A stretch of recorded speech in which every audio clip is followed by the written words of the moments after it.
Hello. Welcome to the Exatos.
SyncTank.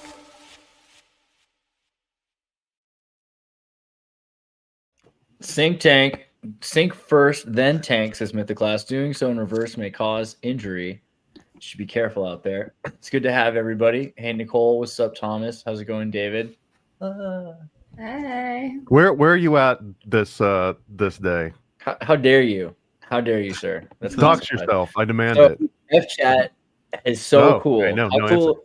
How cool is F chat? Did you know? I'm in a white void. I'm in that part of the Matrix where you can like load in anything. Did you not notice this? Look, You're learning how to fly a helicopter right now. that's pretty good. All right. So for your own safety, anyway. But F chat's amazing because did you see that you can now put your stream right in F chat? So if you go to the F chat Exertus right now, which I should put the link in the chat for the uncensored chat. Now you can watch SyncTank in F chat directly. So you don't have to like leave, while you're doing this. It's pretty amazing, which is I love this new feature.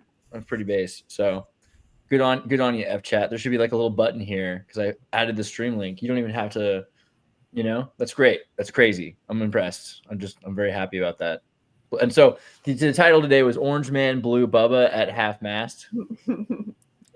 I'm getting a visual of the Bubba Gump Shrimp Company and the like half-mast flag at the top with Lieutenant Dan, but I don't know. It's just popcorn shrimp on a stick, shrimp sandwich, barbecued shrimp, sauteed shrimp. But who isn't Orange Man the one with the shrimp? I thought Bubba Yeah, had that's what I'm saying. I thought Bubba They're had together. They're a team. It's just like you had Forrest Gump and you had Bubba Gump, and it was the Bubba Gump Shrimp Company. But Bubba had the bent boomerang, and Orange bad Orange Man has the shrimp. At least according to South Park, that was the right. Okay, that was a big thing in the old days. At least they used to say it was that Bill Clinton, Lewinsky said it was crooked. He had a crooked phallus. Can I say I'm offended personally at the whole thing. Am I a traitor? South Park thing. That was the best part of the whole Epstein documentary from Netflix was when he's being interrogated by the FBI. And he like gets up. They're accused him of everything in the world as far as like prostitution goes, and he's like unfazed. He's just sitting there like Al Pacino and Scarface, like he just doesn't care. And then they brought up his wang, and they're like, it's crooked, and it's got like a weird. They're talking about the end of it. It's like a weird egg thing. He's got something going on. They're like, he's been screwing around corners or whatever, and he like gets up and like paces around the room, and he's just like super flustered. And we're like, oh, I guess we found his trigger point with that one. So maybe that's him and Bill connect on that level. I don't know. Yeah, South Park. I mean, I thought it was kind of beautiful. I don't know. A lot of people didn't like it. There's a connection here too, man. If you look back in MK Ultra CIA history, a lot of the main players had club foots for some just a random reason. I think this was pointed out by either Peter Lavenda or it might have been in someone else's book. But that like Sidney Gottlieb had a club left foot. One of the other handlers for Jack Ruby had a club left foot. So maybe It's there always is. Maybe it's code for they were in the club, right? And maybe they didn't really have club feet. That's just how they said they're in. I don't know the Sidney Gottlieb one for sure, because all throughout his, unless every single person that they interviewed about him was all like, yeah, this is club foot, and that they all like dancing too. Like people that were in the CIA that also had club feet also like to dance. Was it always the left foot, Thomas? The Sidney Gottlieb, I believe, was definitely the left foot. I don't remember the other two guys are. Oh, okay. Stalin had webbed toes. I don't know, but maybe But there's it's something. but the point being that like these physical abnormalities maybe do let like two people bond on a deeper level than if they were, say, like saw each other naked in coffins.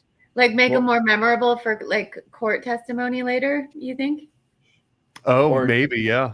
Or just you're not. Yeah, that's true. That would be a good reason to do that. The other If you reason know like is someone's weird mold shape or whatever, and you can be like, bam, and it's like, uh-oh. Didn't they say like Michael Jackson had a peculiar type of penis? No, not him. no, they like scanned him and they were like, crazy. he's fine. He was fine. That was the thing. And that poor guy, they like demeaned the hell out of him because So he was chemically Sony. castrated. He wasn't like, you know. But Weinstein's pour one with chemicals the weird gangrene testicle situation. All the women who interacted with Weinstein after a certain point initially thought he was trans when he took his pants down. They were like, had to adjust. They're like, wait, what's wrong with you down there? How much of that is insult on top of injury? I wonder, truly. It's under oath. Like you can say that this is made up, but this is multiple witnesses under oath have described this. So. And what, they're all like, it was gangrenous? Yeah, he had a botched circumcision or something like that, or he was no. It was a fungal issue. He had like some kind of fungal thing going on it. It was gross, and he still like made people like. Yep. I probably added on top of it. It was like, yeah, look what I'm making you do. Right. I shouldn't laugh because that's true. Pretty bad. Did you guys see the Elon Musk tweet from like earlier this year where he talked about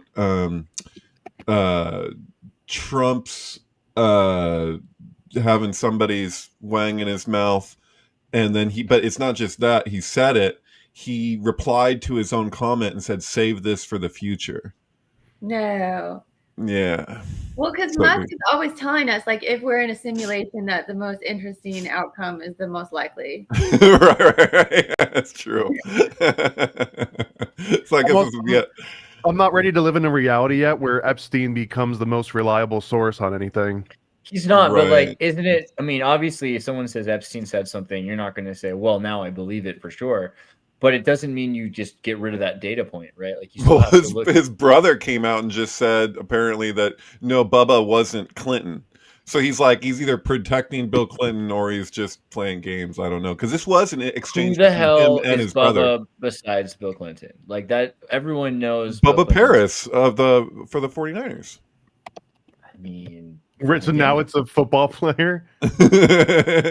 Obviously, at least he's a legend with like the Giants. Well, like, I mean, it's possible that everything means something else in this matrix, right? There's like multi-layered stuff, so maybe there is another meaning behind the term blow. Like, there's a lot of connections with the White House and blow. Like, there's all the cocaine that's always been like Biden had cocaine found in the White House. There's the whole big bill. Right. Anyone here think Trump has done cocaine or does cocaine? No. I thought he did like speed or something though. He snorted Adderall. It's known that he snorted Adderall if you believe the producer of The Apprentice. So he says, really? Okay, I haven't heard that before. Because he's a teetotaler, right? Like, he doesn't drink alcohol. Neither did Biden. Right. Well, he claims that the alcoholism ruined his brother's life and that he vowed off all forms of alcohol and drugs ever since his brother died. But that apparently isn't 100% accurate, because if he's snorting Adderall during The Apprentice, it's the and drugs part, but the alcohol part, which is supposedly one of the things that he connected with RFK Jr. on in their first like 30-minute conversation. I got a blue. They shared that. Like, because it's Orange Man bad, and then he blew Bubba. And Bubba, if Bill Clinton is Democrat, Bill Clinton is blue. So it's blue Bubba.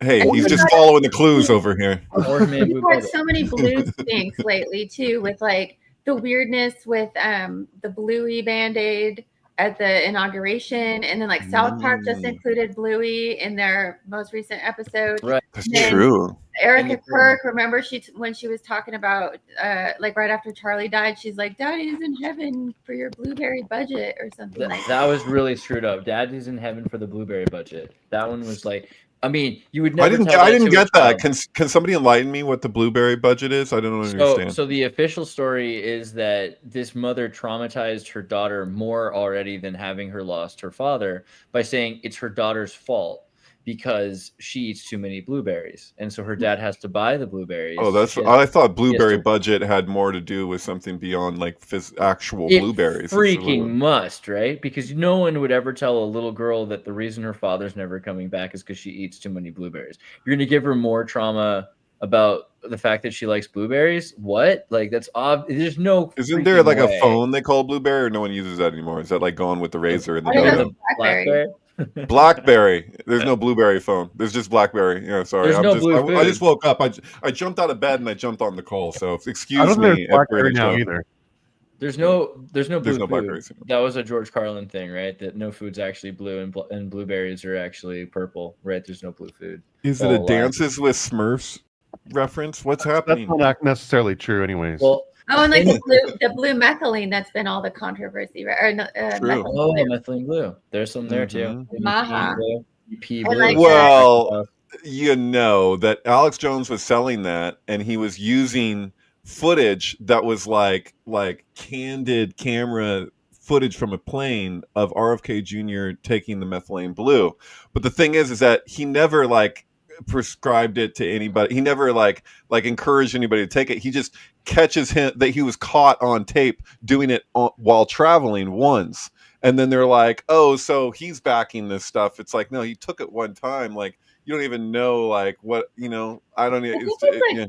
Indicative to all of us of like not or just knowing who to trust or what to listen to or any of it, right? Because it's all bullshit. Like this whole political stuff, we're like, no, Trump's a good guy. No, Trump's a piece of shit. And then like everybody's fighting over like the information wars. And the same thing with methylene blue. Like, are people poisoning themselves and like dyeing their brains blue drinking this stuff? Or is it like really a health tonic? Like, we don't know, because there's just like, we're just in a world of lies everywhere. And just right. My understanding is that it has certain benefits in certain situations, but it's not necessarily something you want to like take as a regular supplement. Like, there's all kinds of supplements, like vitamin D or something can be even controversial sometimes. Like if you take it too much, you know, like as in pill form, you know. They should though, really like, you know, we'll get into that with Maha and Lay's, right? Lay's Naked. You've seen like they're getting rid of all the chemicals in, moderate search. Thank God I have moderate search. Like, and Lay is like such a sexually charged name anyway. And now they're making naked chips. Yeah, I almost got some bad Google juju just now by like trying to type Lay's Naked. That was nice. I'm glad I didn't do that publicly. But naked, NKD right. For naked. And these chips, I think that the future should really be like everything's blue, right? Methylated blue Cheetos is, you know, Smurfy Cheetos would be a great thing. But yeah, naked for getting rid of the chemicals. Well, everything's going from like Gavor to Chesed, right? Like you have the hats are changing. So you have the MAGA hat, the classic red MAGA hat, and then you got like Fuentes putting on the blue American first hat.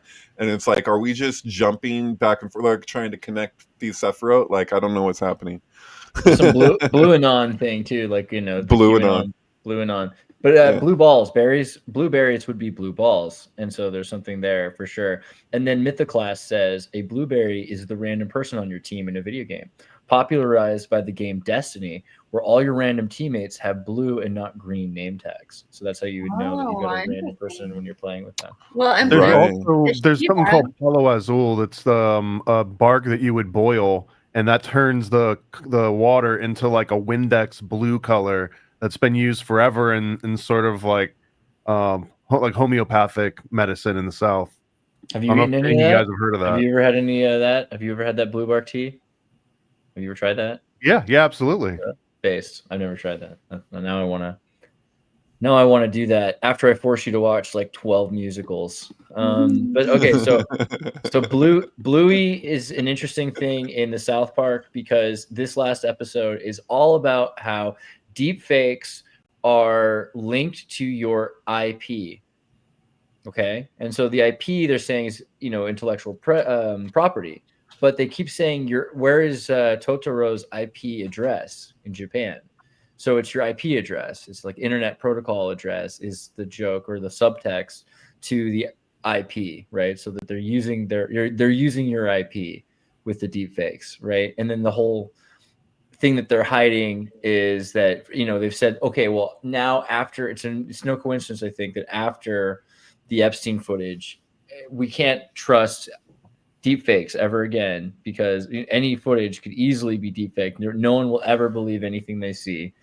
And that's the whole point of where's the picture, dude? Oh, that's from Seinfeld. This is Nancy Reagan welcoming Dick Cheney to hell. I'm sorry. Oh, no. All right, we'll get to that at some point because that's the other thing that I think is important is that Dick is half mast, right? So you've got Orange Man, Blue Bubba at half mast, Dick half mast. I think there's just too many. There's too many going on, and it was 13 days. 13 days for. I thought it was interesting that there is all like just synchronistically, like there's all these memes going around of like never New York, like the two towers, like never forget, and then for leading up to Mom Donnie being elected as mayor, people saying they forgot.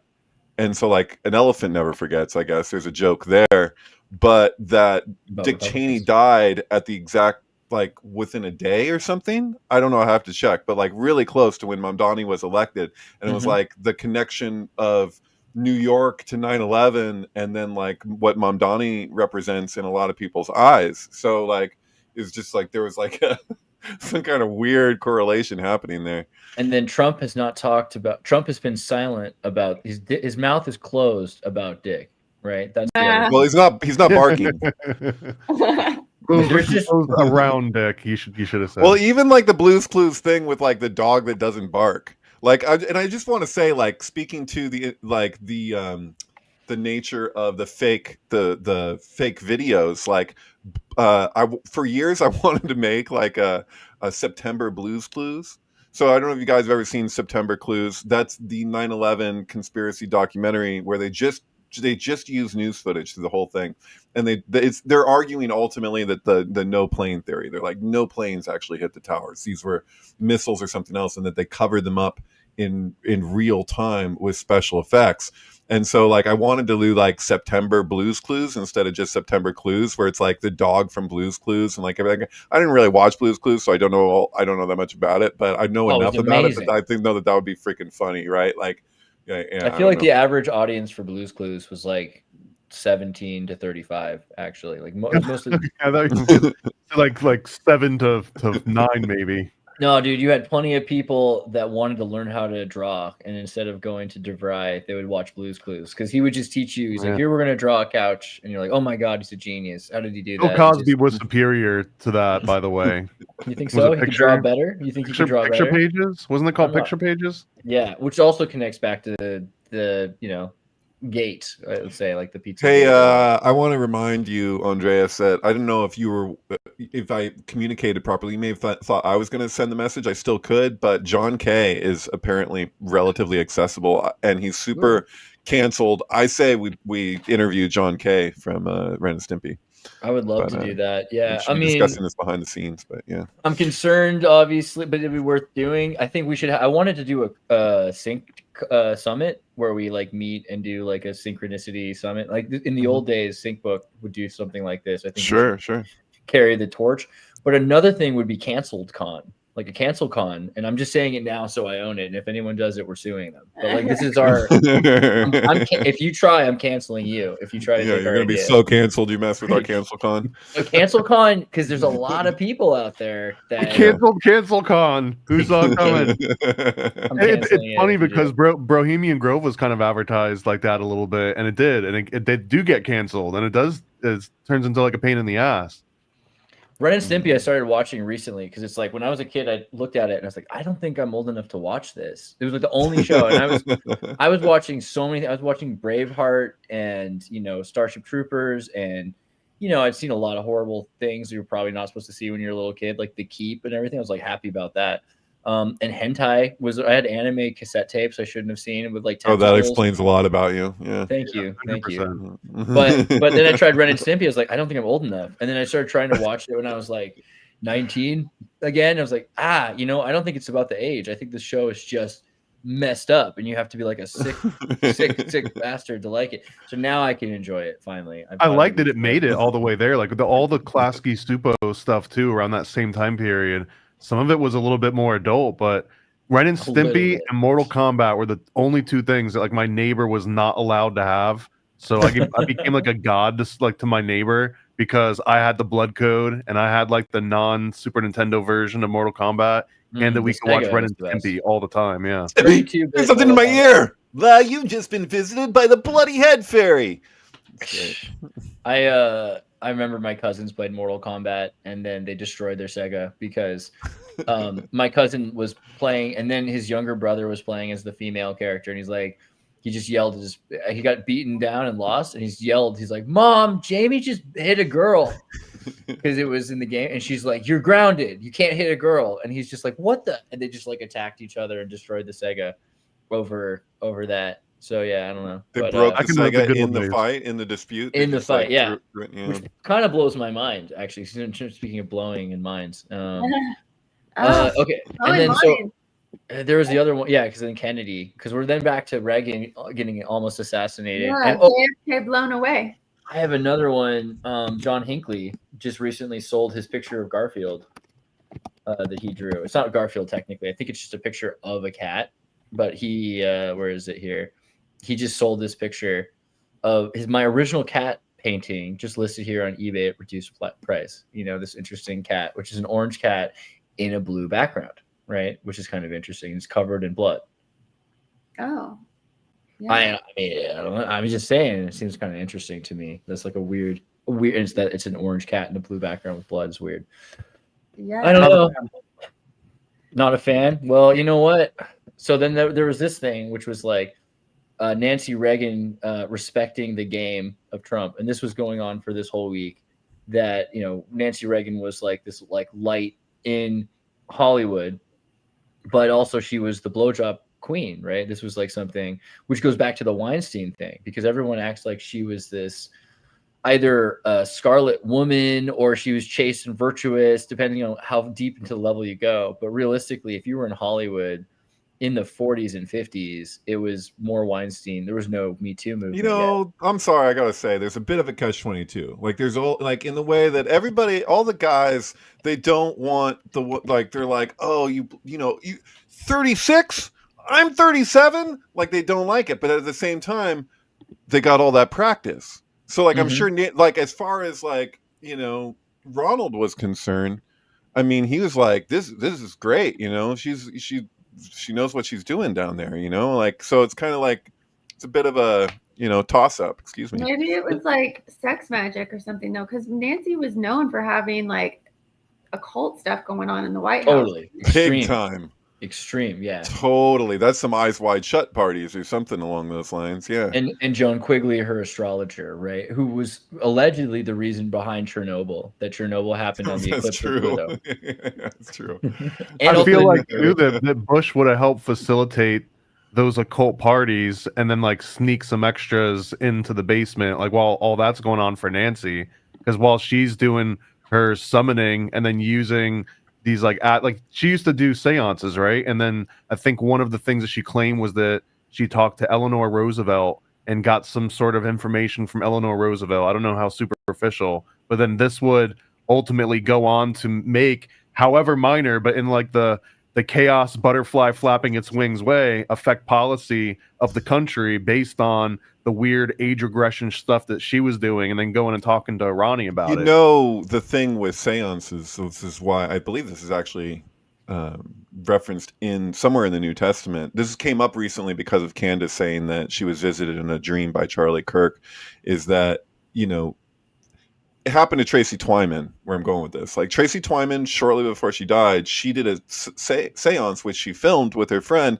where they were contacting Prince, and it was long. And at a certain point in this whole seance with the Ouija board and everything, they're like, this isn't really Prince. Like this is like, what are the chances when you reach out into the void, if you even entertain this The kind of thing, demiurge, that formerly you're known actually as going to Prince. get that particular spiritual, Like picking up a which phone and Prince- randomly which dialing Prince? a number.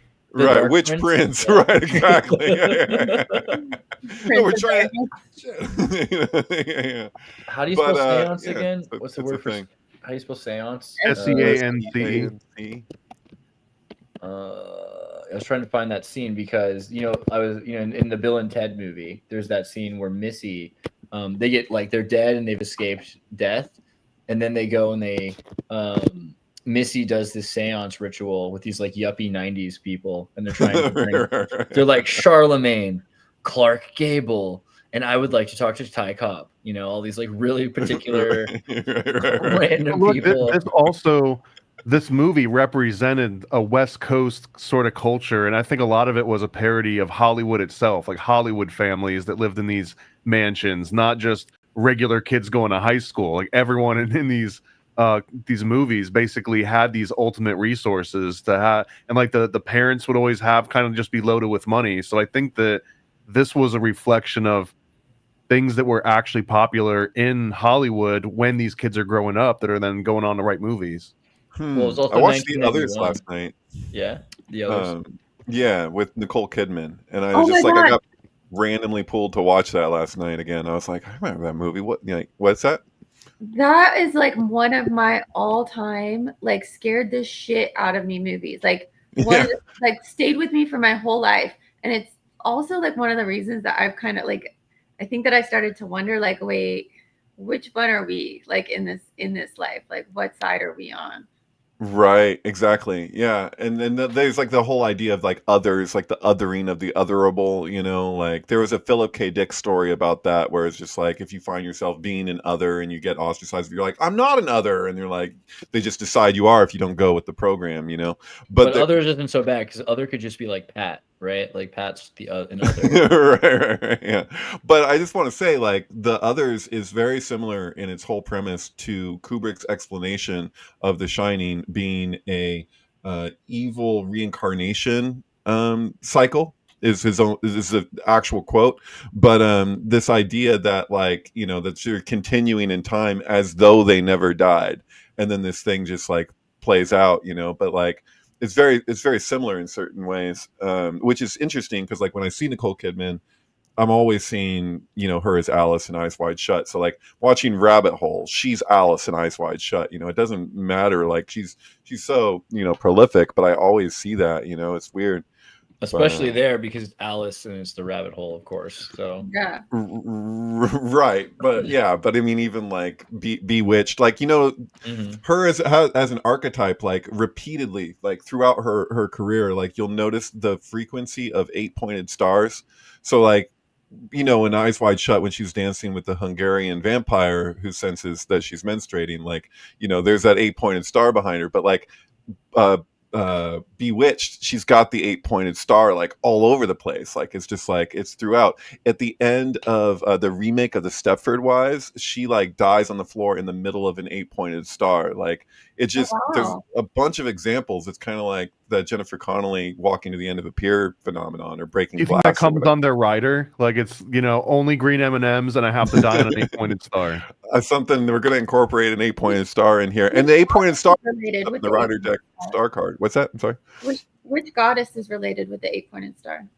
Is that Anana or no? Yeah, I think no. I knew this at one time, and no. God damn, that's a Sumerian. God, who is that? Why do I can visualize it? But yeah, it is in the Rider Waite deck, the star card. It's an 8-pointed star. In Crowley's deck, it's a 7-pointed star. Yeah, Did I get it right? Did I guess right? Ishtar, Inanna. Maybe it's multiples, but there's in Moulin Rouge when she's doing that, like you're right, Thomas. Calm down. When she's doing that scene, it has like a kind of like a crowned Inanna.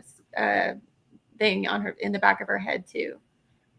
There was in what? also- Oh, Moulin Rouge is that what you said? Yeah, in Moulin Rouge, when they're doing their production at the end of the Mhm. movie, like when they Yeah. have their big show, she has kind of like a starred like crown behind her head. Oh, yeah, dig it. Yeah. There's another thing, which is that Bill and Ted are now doing a Samuel Beckett play, Waiting for Godot. You saw Yeah. this, which is interesting. Samuel Beckett is Quantum Leap. There's that whole connection between Samuel Beckett, the author, and Samuel Beckett, the character, who is the quantum time traveler. But that they're doing another piece together, right? I think that's kind of interesting, and it's also kind of one of his blue pieces. So Oh. They're doing a theatrical only version of a collaboration between the original Bill and Ted. Is that what's going on? I think it's literally a Broadway play that you have to pay to see in Broadway. Are they recording it? I thought it was just going to be for Broadway. They might not make it available for people that can't go see Am I it. crazy? Isn't Samuel Beckett from Quantum Leap? That's what Or I'm is- saying. You Yeah, just said, yeah. yeah. But Quantum Leap is written about.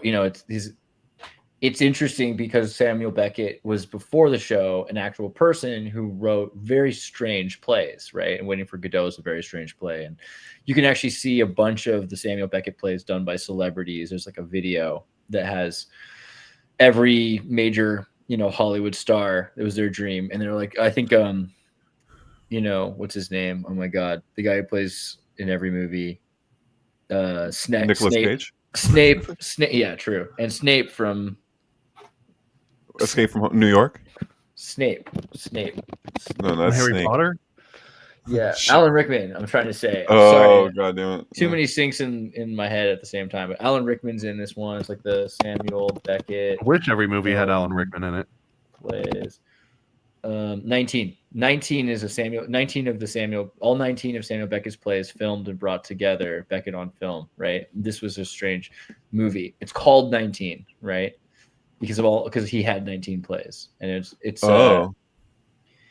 very strange movie right here, Beckett on film, and it has just some of the craziest people like Alan Rickman and Penelope Wilton, Julianne Moore, Barry McGovern, David Toulis, right?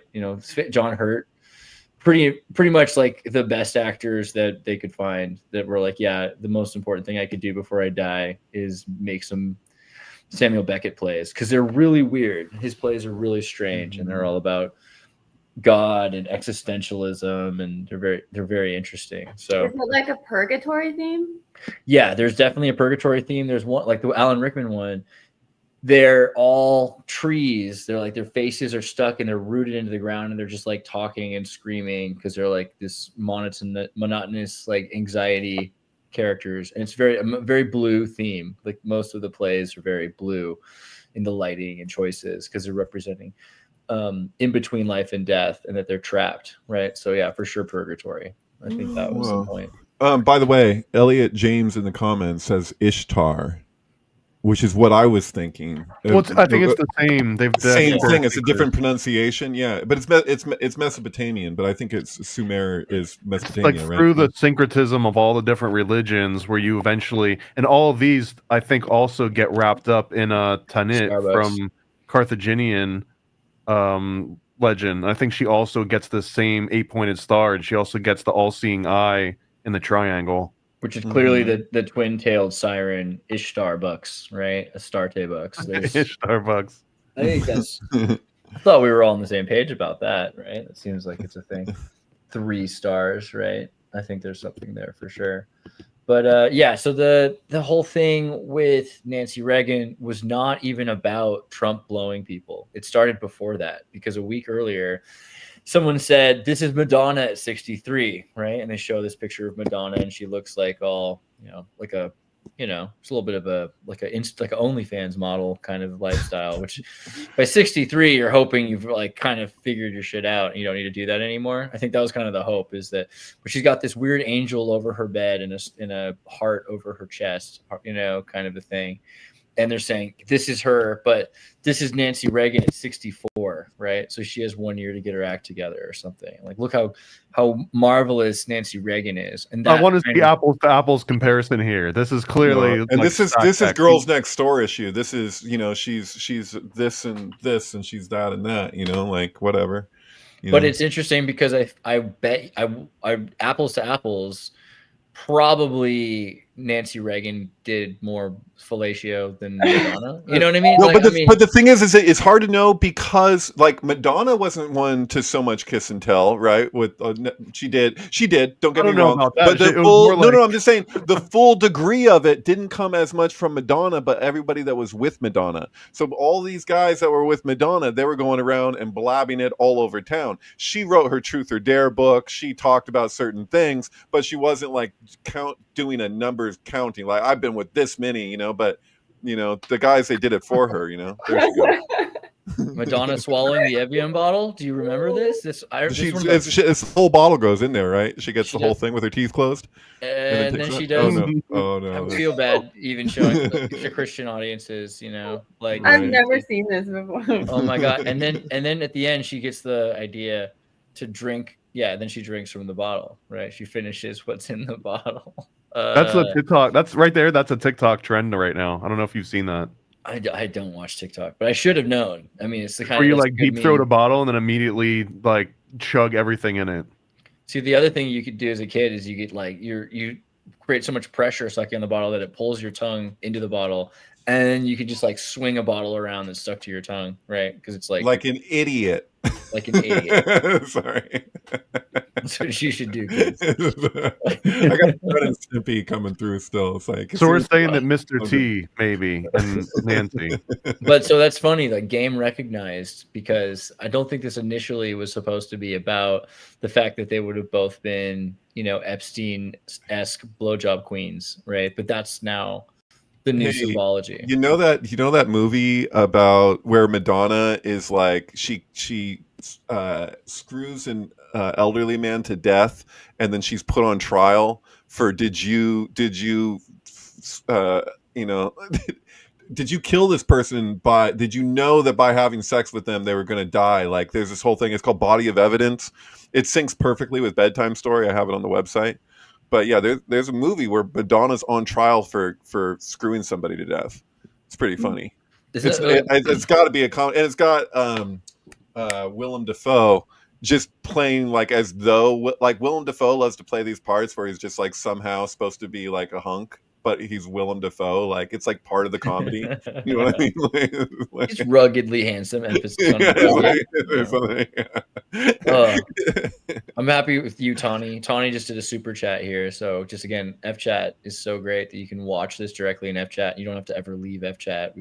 Doesn't matter where this is streaming now, if we're on YouTube or X or Rumble or Kick or whatever. You never have to go home. You can stay there forever. Yeah, and that's the sign of a truly addictive social media platform. I think that's how you know that they're doing well. So I'm very happy with that. The next thing is that the little bubbly guy is going to be a Tamagotchi, you know, and you'll be able to feed. It'll be a F Chatagotchi, so you'll be able to feed your F Chat. So that's pretty sweet. Can we make it? Can this channel have like a little Zerdus head and people can feed Zerdus? That would be cute, right? Like I would be more like a chia little pet. South Park style. I would be like a chia pet, and it would grow like facial hair, and long hair would just like come out longer and people and could longer. pay to like cut your hair. Yeah, that'd be awesome. Oh, that's a good idea. All right, Tawny. I hope you're hearing what they're picking up their laying down. And could I just say too that does any of this, the South Park episode and the leak from the Epstein files, is this making it a non-zero chance that Box Saga is actually becoming popular with the elite class? Where's the 1,000-pound Freemason sit? I don't understand. I don't understand the connection. How are you in Box Saga, the king is essentially giving fellatio to all of the commoners because the commoners are collectively getting the experience they need out in the world. I'll say to shorten it, and then you bring all this experience to the king, and then the king consumes it, and that way the king represents truly the thoughts and feelings and desires of like all the men. And then likewise this would imply that the female version of this is also occurring on that line, so that again they represent everybody in the village or everybody in the country. I wonder if the Golden Bough mentions indicates anything like that somewhere. I think that's what the Golden Bough really was. Well, In part, blueberries it's do. undeniable, right? Because that whole idea of the king's connection to the people and that on that level, like, why not? Yeah, no, that makes sense. I'm Is just that saying, what Pharaoh's it's erection fair- is about? Like, how many times you see all these images, like in the ancient hieroglyphs, like how often the pharaoh's like aroused in Well, depictions? it's an inversion too, because usually it's used as a pejorative. It's like, aha, Donald Trump, he blew Bill Clinton. It's like, you're damn right he did. How else is he going to get his power and his knowledge? Dude, and I then- think and this- use Yeah, it? like absolutely I was so, thinking about Coco Chanel, right? Sorry. Well, comedy fodder. Somebody in the comments just says it takes a village. Like, this is an avalanche, dude. Like, this is inevitable. This is why hardcore box saugists tend to be very. If you don't have a good sense of humor, they tend to be very angry people because there's so many jokes that write themselves that you can sit down and do a 4 hour, and it would just keep coming and coming. You see, it's like it's hard to not do it. No, but this was Hillary. Like, that's the joke. Like, you got it. Like, nudge, nudge. Like, do you remember when she said that? Like, that's a Hillary line. And people made fun of her for it. More This proof is of box saga, yeah. right. when I was looking into the etymology of blowjob, because I couldn't understand, like, if it was an act that required sucking, like, why did they call it a blow? It turns Blow out pop. You're gonna blow on a blow pop. The amount of research you had to do into this is amazing. Because it had gum inside of it. That's why. because it turns out that the term was first used in a 1948 print of the Tijuana Bible, and it showed a Oh my figure of two God. politicians. And so they were like, it was a politician going down on another politician, and that's the first time that term was ever used. I love that because Whoa. Tijuana Bibles were the first uncensored comics, and that's what I think they called them Tijuana Bibles because, like, technically you weren't allowed to buy them in the U.S., so you'd have to I think they were printed in the U.S., but they just called them Tijuana Bibles. And there's Bible because it's written by men and has filled with errors, kind of a thing. Yeah. I got in a lot of trouble for saying that the other day to like some religious folk. They're like, you know why we call it our Bible? And I said that, and nobody laughed. I was like, okay, I'm sorry, the tough crowd. My bad. There's like I see these as like dirtier chick tracks from maybe 20 years prior to Jack Chick. I mean, look at the style, dude. The style is so classic. It's incredible. I don't know Yeah, see if It you looks can like a find zine. the blowjob Yeah. one. which one. Where do I look? How do I even find that? Where do I? It would have been way older than Wee Wee's Playhouse if we're talking the first one Going ever. back to Joe Blow to the early days 1920s. of Bubba. Pound sand.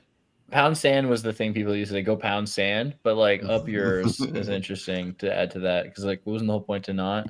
I don't know. I'm scared to even like go through these on Wikipedia. It's probably I did I did a post on it.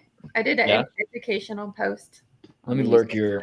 I'll lurk your Blowjob. post. I hope you censored. Fellatio. And Nicole. The password's actually Fidelio. I'm sorry. Yes, Fidelio. You're almost there. Well, actually, that's the false pass. No, that's the pass. What's the password to the gate versus the door? It's actually. Let me tell you. Tijuana. If you knew you had one of the two, would you risk it? Would you give it a 50-50? Would you risk it all?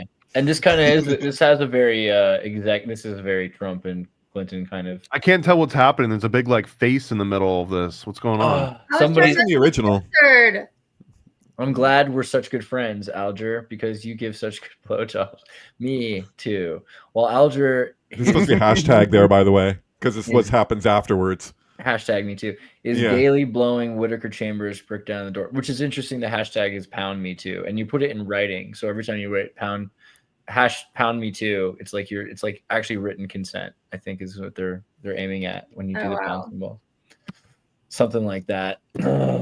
Okay, we should also maybe talk about that. We'll get to that in a second. We're almost there.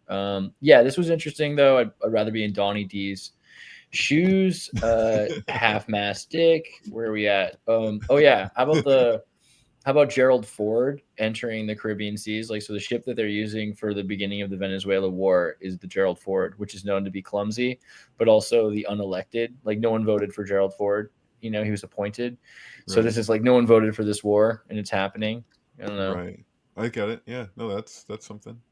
And then the PRC, like the entire region is filled with PRC shipping boats. They have 60,000 Chinese shipping fishing boats that are all part of like a major network that go around the world, and they're just supposed to be like a shipping thing for fishermen, but they're squid boats and everything. That's I don't know. I'm not sure if you have a sync on that one, but the Southern Spear, that was the one I saw that was kind of interesting. Well, isn't this the exact same path and trading routes originally of where all of academia originally funded, like Yale came from, and all of the other high-end elites, because they were trafficking opium from the same area and then bringing it all throughout Europe and then all throughout the U.S. And at the time, it was actually legal in Europe and the U.S., but it was illegal in China. So they were going there specifically to violate their trade laws. And then export out of the country and make all kinds of money off of it. Yeah. I mean, so what they do now is they have these alert systems that tell where the ships are, and then they can go right around the borderline of the country boundaries or the fishing boats for China. So I can find probably like this link somewhere, but they have tens of thousands of fishing boats. So is this like when people go and they get in the middle of the freeway, and it's like if you run me over, it looks bad on you? Well, what they can do is they can go right off the coast of the Galapagos, or right off because there's like a boundary around an island or around a landmass, which is the property of those nation states. So you'll see tens of thousands, and they'll all be on the border, but then they'll turn off their GPS systems, and then they'll go into like near the coast of, and they can find it with multiple ways, like lights and things that the Chinese are actually going into all of these places without showing that it's their boats. Like they're going at night and they're just fishing or whatever. And then they come back, and then they have these super tankers, and they fill up the super tankers. And by the time it's filled and they can refuel their ships, the super tanker goes back to China, but another one shows up in its place. So it's kind of constantly keeping these boats, and there's Chinese people, they take their passports and they make them into fishermen slaves, and they're stuck out there for like years at a time. They can never leave their boat, let alone come back to shore, right? You remember Spain sent that warship to go along behind the flotilla with Greta's crew, and when they got to the point where it was like, now we're actually these are no longer international waters, it went no further. So the idea was that should they get attacked before, like while they're still in international waters, then Spain, feeling the way that Spain does towards Israel, would be validated in any kind of response, but that didn't happen. So they didn't actually apprehend them until they were in they were outside of international waters. Yeah. You can see these are the boundaries here, right? And so these are the red, are all these Chinese fishermen boats, allegedly just fishermen boats, but they just come right up to the line, right? And they come in a big circle around. They come in a big circle around the boat. Doesn't China have the junk boats, like those like they're not like they're old ships, right? They never like get rid of them. They just go on forever, right? That's like, well, it's a numbers game if they have 60,000 boats, but the infrastructure is actually really impressive because they do have military grade boats, and so those are the ones that they're fueling up the other littler boats that keep them out in those zones, and then they just kind of follow this path. Look how big this is, by the way, from like Japan all the way down to the Philippines, and they swarm. They're like it's like a swarm of boats, right? It's like a swarm of secret Chinese seamen. Yeah, exactly. And they come in. These are the little boats. They'll come and they'll fill up at the super boat, and then they'll empty out all the fish. And I think China's getting like 50% of all the fishing in the world. So that's part of the thing. It's a commercial enterprise, and everyone's happy with it because then they can buy fish super cheap. But it's also something where China is spread out all over the world in all of the seas. And so at any moment, if there was really some sort of an international conflict with China, they could militarize all of these posts. And sure, some of these boats are like junkers, like you're saying, but a lot of them aren't. And I think that they're kind of hiding behind this idea. They're like, oh, well, these are just sort of old shipping boats. They're Because not- when they I don't know. visualize like a Chinese fishing boat, I'm visualizing like that classic junk boat. Like I'm not, but I can see here that we're, that's kind Yeah, of. it's actually far more Maybe I'm sophisticated. conditioned to think of it like that. Of course, right? Of Yeah. course, yeah. And they're going to really interesting places, really close to the Maldives and very close to the Falkland Islands and around American military bases, and they're just everywhere. And then the boats, if you look at them, they actually are pretty sophisticated, covered in these super bright lights, which is why they can kind of find a lot of them, the ones that are Yeah. dealing with squid fishing. This is a real phenomenon. Like I had never considered it with like Chinese fishing boats, but I know that like when it comes to like a lot of tractors for like tilling and all this stuff, oftentimes they're making tractors that are used in the Middle East now so that they can easily be turned into tanks if necessary. So that you can Totally. build it under the guise of like, hey, we just need to till the soil over here. But then like with Transformers, it's like when needed that the Decepticon just totally oh, it's a fucking tank. Okay.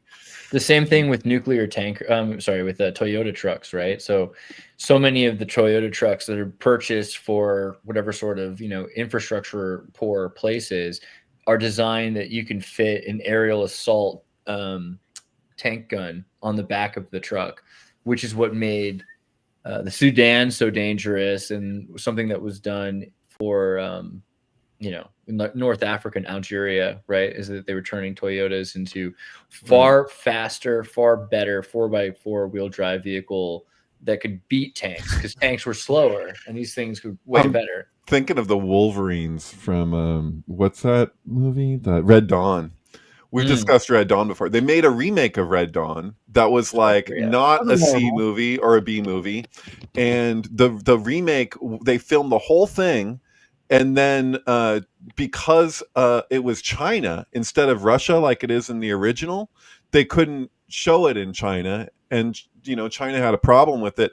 They reshot almost in the entirety of the remake of Red Dawn to be some. I don't know where it is now. I'll have to look it up. Now it's is Koreans. it Korea? Yeah. So I guess Korea was a safe place to represent now. But it was like they were like, oh shit, we can't sell this movie in China if China's the enemy. Like it was just too charged or whatever, I guess was the story. Yeah.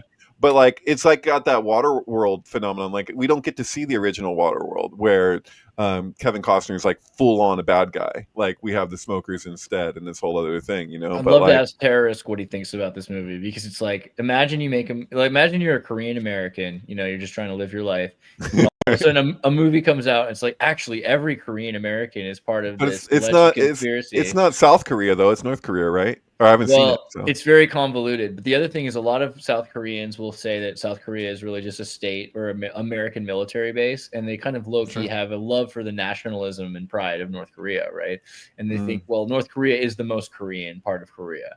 So there could easily be people that are saying that they're South Koreans to come to America, but they're actually part of this agenda for eventually creating a Korean unified state, which is crazy, but it's also an awesome conspiracy. If you're talking about as a people, the only difference is literally what region that you're living in. It's not even like there's a North Korean genealogy and a South Korean genealogy. It's just whenever you like move, now you're South Korean, and if you get sucked back in, now you're North Korean again. You guys have seen all the photographs that came out of North Korea, right? Like the infrastructure and everything. It's insane. Yeah, from Dennis Rodman, you mean? It's amazing. Korea, I would live in North Korea. I mean, like, are you kidding me? They have as many. They have as many like amusement parks and like water slide parks as we do. Heroin. And if you go to any of them, there's no lines. You're like literally the only one there riding the rides or like buying the things in the store, right?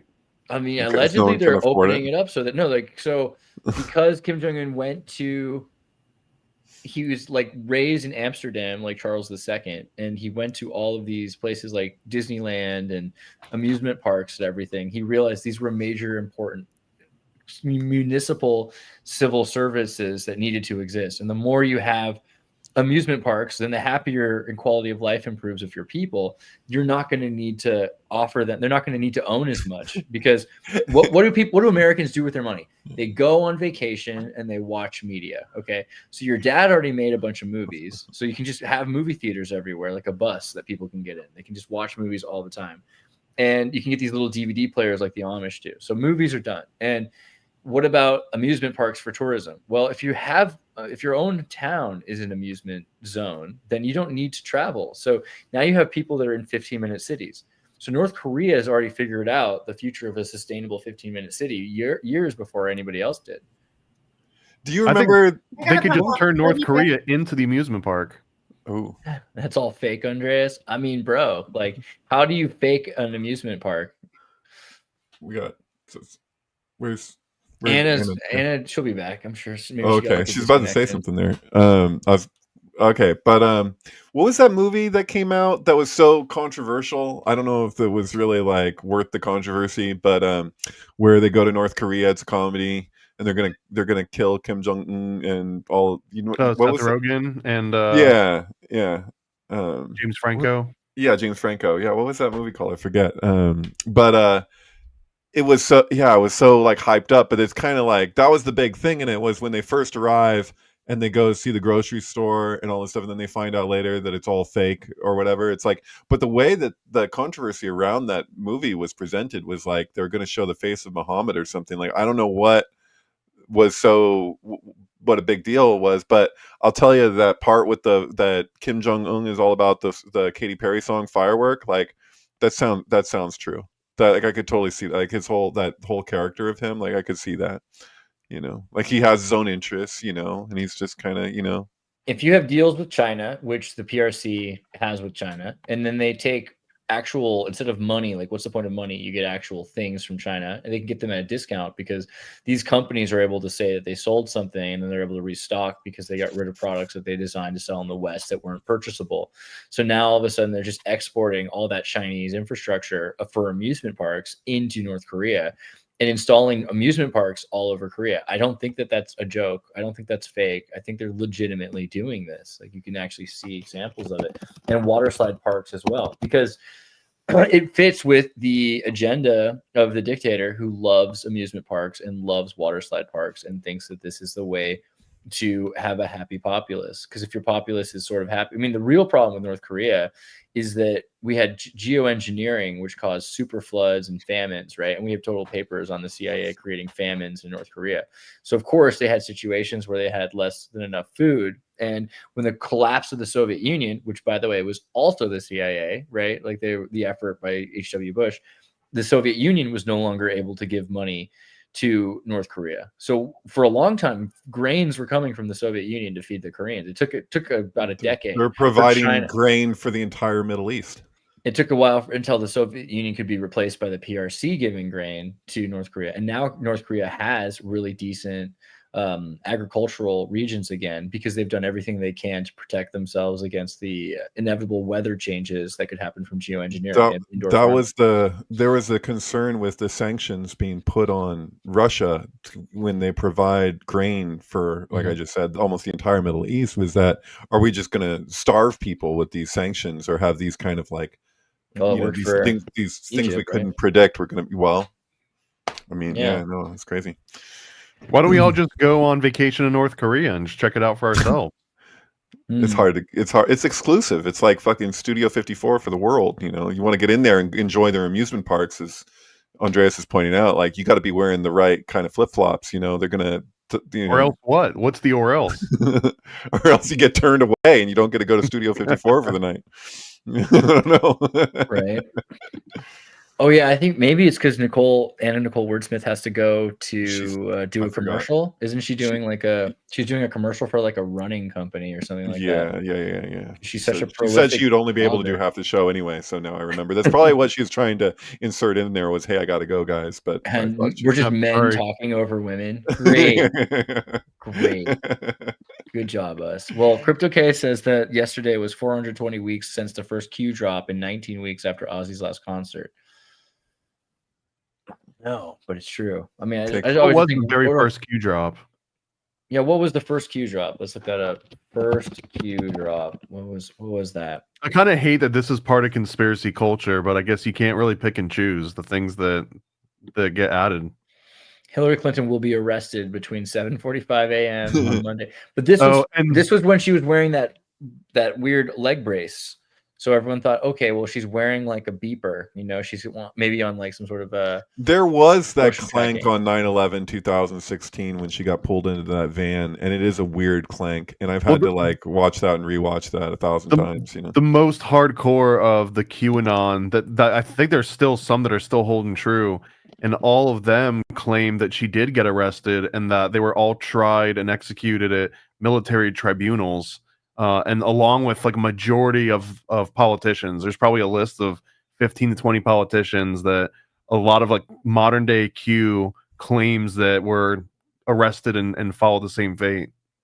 This does look like she's like, at first, when I first saw this, I thought, oh, is she just passing out because the robot's breaking? Or is this she straight up like, no, I'm not going. You can't make me go. And she's there. She doesn't want to get in that because she knows where she's being taken is like. Right. And you know what's messed up about this? And this is so weird. Like, because I in my mind, I have to connect 9/11 and COVID-19. In the terms of response and all of this stuff, like it reminds me of like the Patriot Act following 9/11 and all these totalitarian stuff tighten up. But like, look at this day. This is 9/11/2016, right? Like this is the Tower Card year, right? And what was the explanation that happened after this when they did PR? Because it does look like she's getting pulled into that van against her will. She was sick and not feeling well. They said she had a flu. And so what did she do right after this? Because it was the same day. Little black girl on the lips or that's something. right. And they had the kid run up to her, and it's like, look, she's okay. So they were trying to run PR, and it was before, like that happened when she was with that child, and she got super close to him. You know how we were during COVID hysteria was like, you go up to somebody like that. She was just like, it was beyond 6 feet. She's like right up to her, saying hello. And it was like they hadn't come out with the PR that this happened because she was sick yet. It's like they didn't know what they were going to do. They're like, we got to get her out and interacting with something as quickly as possible because this looks really bad. She's campaigning. So, the PR isn't just like, oh, we got to cover for whatever's happening with this politician. It was another level because it's like, this is, September, October, November. This was like the November surprise, right? Yeah. But like, I'm just saying, like the symbolism of this incident. This was a turning point for the whole freaking election. Was watching this play out because whether you're saying it's because she's sick, okay, can she handle the is she fit? Is she able to? She looks fine there. What are you talking about? That's how I get. The thing. She doesn't look sick as much anymore. When I first saw it, I thought that was what was going on, but. No, but afterwards like she's struggling. Like, no, I don't want to get in there. I don't want to just go in the van. But then she had like this hoarse voice that almost looked to me. I'm sorry, like maybe it's because I'm biased or something because she annoys me. But it looked like acting. Like after this happened, she like did interviews and she's like, I'm just not really feeling very well. She just was like, but it felt put on. So like I don't know, man. It's weird. It was a trip. Too much hot sauce that day. Okay. Brian Johnson's mushroom trip. Should we go there? So like this was, because there was like, Brian Johnson is like the transhumanist, and here's 2018, 2013, 2024, here's 2025. He's now becoming an entity. I think that's let's not get crazy. He did mushrooms, not DMT, right?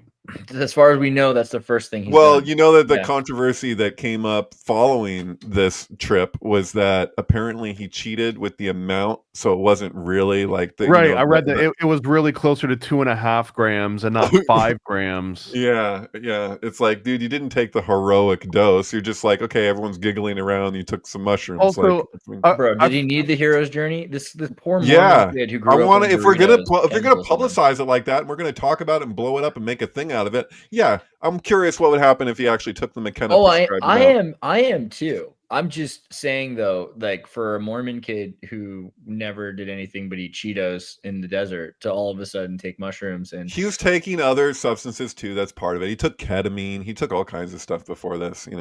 Yeah, he's working his way up. I don't know. I think it's interesting though. Has he done salvia yet? That's all I care about. Honestly, it's like the only thing I care about when psychedelics get brought up. I heard so many LSD stories and mushroom stories. Like, yeah, I grew up in South Florida around cow fields. Like, I've heard enough mushroom stories. Tell me your salvia stories. I wouldn't mind hearing an Ibogaine story. That sounds interesting. To me. Someone told us, Jedi says it was called The Interview. Thank you. Derp That to was the derp. actual. I'm sorry. The Dictator is another movie.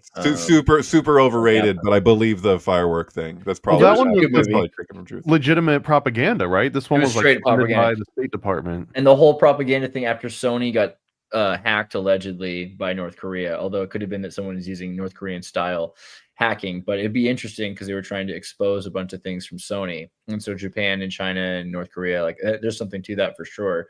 But yeah, the film was just literally about, and I think this is interesting because everyone says North Korea is the propaganda machine, which is ironic because we're from America. You know, like if we're going to talk about propaganda machines, we're really good at it. It's hard to pretend we're not, the best. You know? And best. And this is like the thing, like when the Nazis made propaganda, you had to pretend what they were saying was a lie. And when America makes propaganda, you have to pretend what we're saying is true. You know, that's kind of the way it worked with North Korea as well. We're supposed to pretend that what they're saying is a lie because they show you all the best and they don't show you the worst. But I mean, this is true about Hollywood. Have you been to Hollywood? Everyone I've ever met, whoever visited me in Hollywood or ever went to Hollywood, they always say the same thing. They're like, yeah, I didn't realize how dirty and disgusting and terrible and horrible it was because all I ever saw were movies. It's getting worse all the time, though. It's a thing. Yeah. They film like the front of a building on Sunset Boulevard. You're like, oh, that looks like a nice building. They don't show you like literally the other side of the building is just a fentanyl addict who's crying in the street and some lady dressed as Wonder Woman who's a prostitute. You know, it's just like Hollywood is out of control. Hollywood looks worse than any of the footage I've seen of like kids without shoes in the dirt roads of the worst parts of North Korea, right? They're also the most dramatic of the homeless, though, for good reason. The North Koreans are, or the Hollywood? No, in Hollywood. Yeah, I guess so. I feel like they're being dramatic.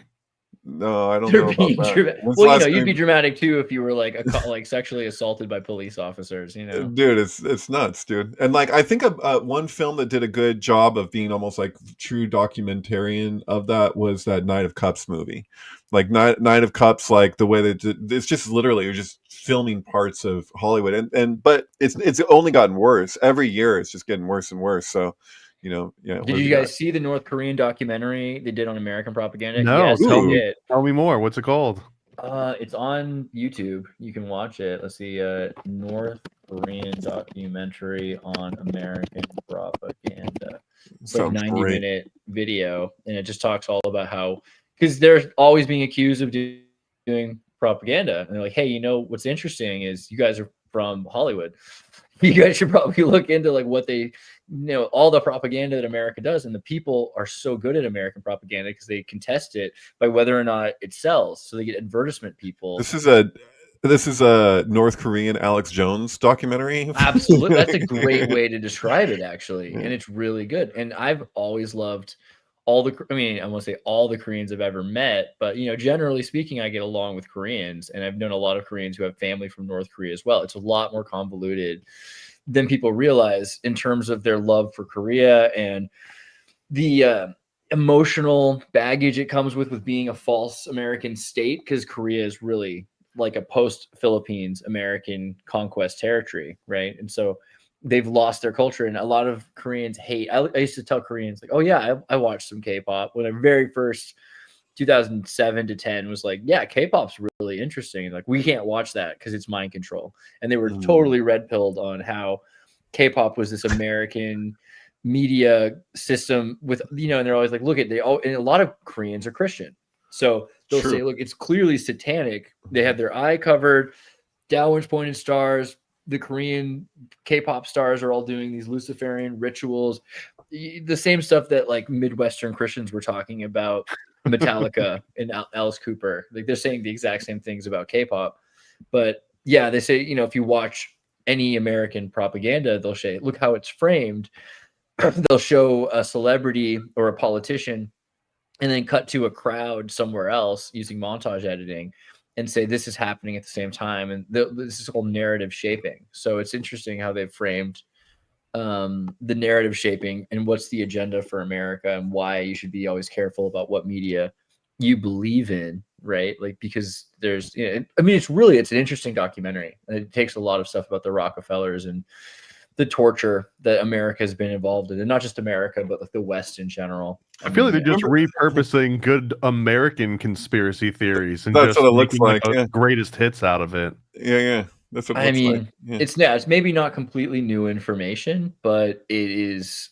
I think it's accurate to Is say. it going calls to the be kettle more? Is it going to have more in it than Century of the Self?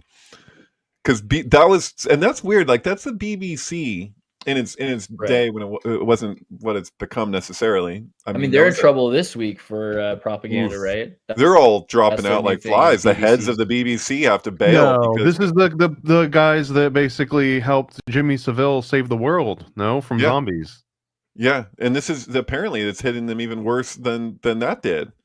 As far as like the heads of the BBC go, they're doing the walk of shame and they're trying to save face. But yeah, no, it's for just what now? What did they do? for on January 6th, the way that they overtly doctored the footage to make it look Here, like let's- Trump said something he didn't actually say. Let's maybe even necessarily. listen to the different. To the Capitol. hold on. We're going to walk down. So this is by the way, this is the BBC edit we're about to listen to, this is the way my mother remembers the event she didn't experience, for instance. To the Capitol, and I'll be there with you, and we fight. Okay, so they're saying that Trump said, we're going to walk to the Capitol, I'll be there with you, and we're going to fight. We fight like hell. We're going to fight like hell. Okay, so that's the way it's cut, right? And now here's the original clip that they used to make that. We're going to walk down to the Capitol, and we're going to cheer on our brave senators and congressmen and women. Interesting. Okay. So like a completely different thing. He's like, we're going to cheer on our brave senators and congresswomen. Not that we're going to fight and murder and invade the Capitol. Yeah. Which a lot of the time, there's evidence that they were saying, everybody come on in. They were like inviting in and trying to get these guys to go into the Capitol building to make it look bad. So it's an interesting narration that they're kind of pushing. Right. That Trump was somehow trying to tell people to randomly invade, but that's and not. then when he went on Twitter and told everybody to leave, they took it down in like 2 minutes. So this is Twitter file stuff. Is like he's literally like, what does he have as means to communicate with the people? Yeah. And somebody who caught it in the moments before it was taken down was the guy you interviewed, what do they call him? The QAnon Q Shaman. Which that video got taken down, I think, within a few days because Of course it did. I've got a I permanent strike on my account from that video. Oh my God. Yeah. I remember I had to go to work that day and like, I was like, do I want to participate in that? And I was like, dude, that's going to be, and I thought at the time, I was like, is that even going to stay up, dude? Like, I don't know. It's going to be that video is going to be at half mast, dog. But no, but my point is that he came with the loudspeaker and he said, everybody go home. Trump says it's done. Go home.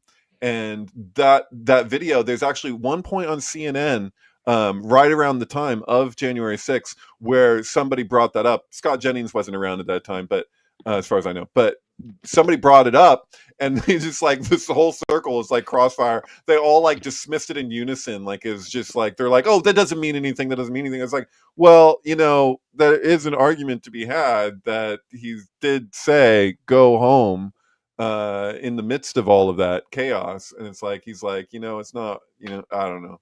It's nuts. But it did seem like a Hail Mary from Trump for sure. Like, I think his hope probably was that, that the people really would, go the full mile to,